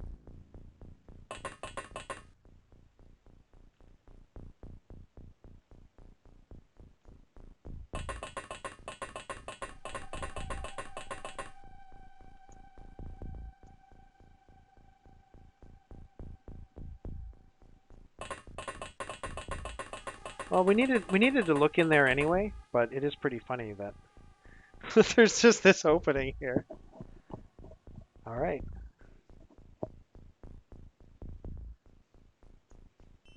Okay. Open this door. Still no sign of the alien.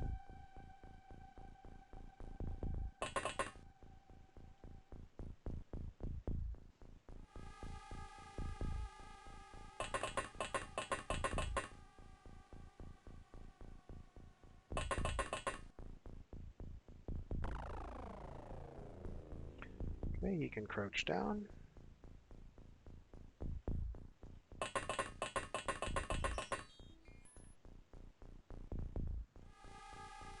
He can crouch down.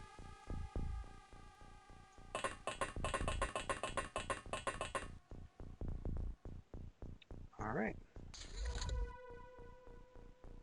And there better be an alien in here. Where's my alien?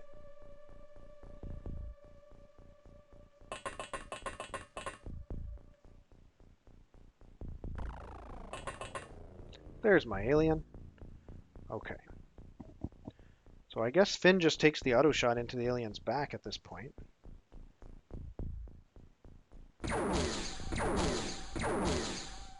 That's really unfortunate, Finn. You're gonna die now.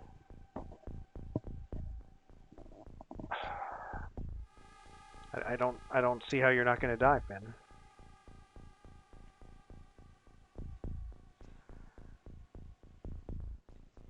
That was really bad. Like, what if John moves here? Can John like take an aimed shot and not hit Finn? Not enough time units. Can he take a snapshot and not hit Finn? No, there's no line of fire.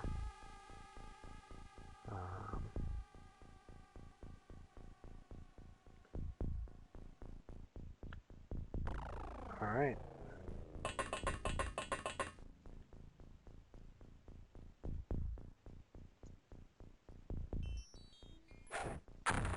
No!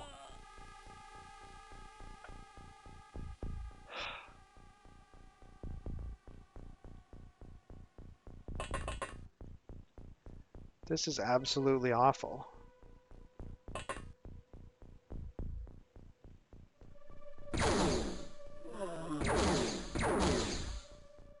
It could have been way worse, but it sucked. Because Victor took damage. Oh no, this is the guy who needed healing and then, okay. So there's still an alien in this room, or around this corner here. All right, Rawl is going to advance.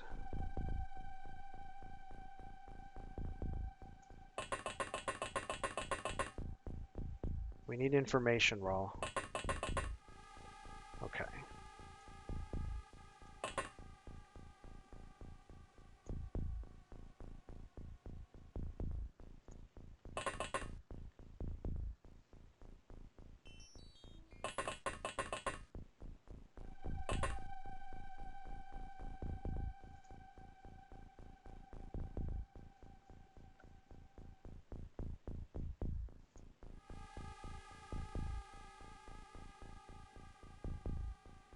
I wish Rawl had a pistol or something.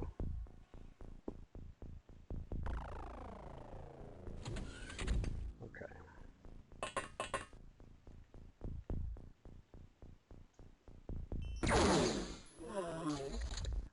All right. That was a brutal mission. We lost half of our crew. killed. I mean, we killed 14 aliens, so we got 400 positive points. So it was a successful mission, but I really don't like seeing seven crew members die. And only a couple of the survivors actually earned experience. Probably a lot of the people who were killed earned experience, or would have.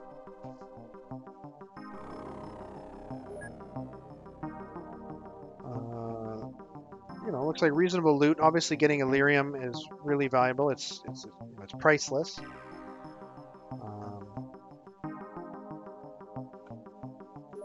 But yeah, Victor. Yeah, Victor got +3 accuracy. That's good. Storage space exceeded. All right, what do we got to sell? Oh, we got to sell 40 units worth of stuff. So that's a lot of stuff. Let's try transferring first some alien alloys. So transferring them to XCOM Alpha.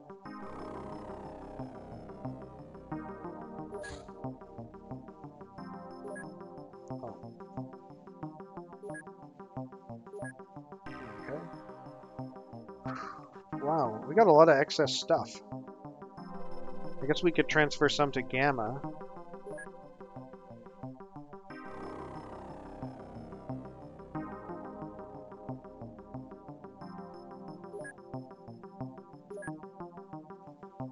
Okay, now we can start selling, hopefully.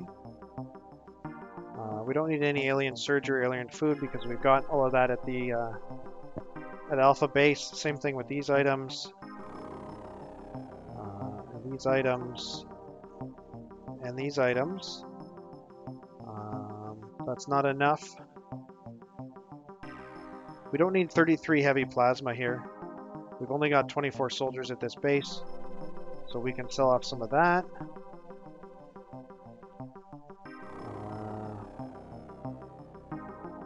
But that's still not enough. We're going to be selling over $4 million worth of alien crap. But that's still not enough to get our stores where they need to be. Laser rifles? Yeah, I guess it's safe to sell those at this point. But how much space do they really take up? My gosh. Alright, we'll have to do more transfers. So, transfer some more stuff to Gamma. We'll send that last alien alloy. I guess we could transfer the Illyrium there. Alright. I don't know why it's trying to send one more than is allowed. Okay, that should be enough. So now if we sell all the things we don't want,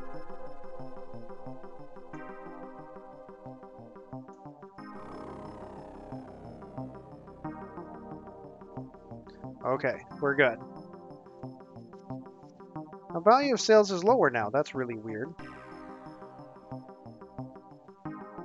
That's really weird. Oh, right. Extra heavy plasmas. We only need 24 heavy plasmas. So yeah, almost $5 million from that mission. This is what I'm talking about when I say farming supply ships. Although it's sad that we had to lose 7 soldiers to do it. Here they are. Rest in peace. So yeah, I'm gonna call the stream now after that mission. It's getting close to 11 o'clock, and I've actually got a meeting tomorrow morning. It's people in a different time zone, so yeah. Thanks everyone for watching. I hope you had fun. I hope it was interesting. If you want to see the next session of this campaign, I'll be playing again tomorrow at 7 p.m. Eastern Time. And you can follow me on Twitch if you want to get a notification about that, or you can look at my schedule. What I'm going to do now is just quickly check to see if there's anybody else streaming this game on Twitch, and if there is, then I will redirect your attentions that way, and you can keep on watching. No, there's nobody else playing XCOM right now. So I'll just end the stream without a raid. But yeah, thanks everyone, and see you tomorrow. Oh, Actually, I guess I should save and quit before I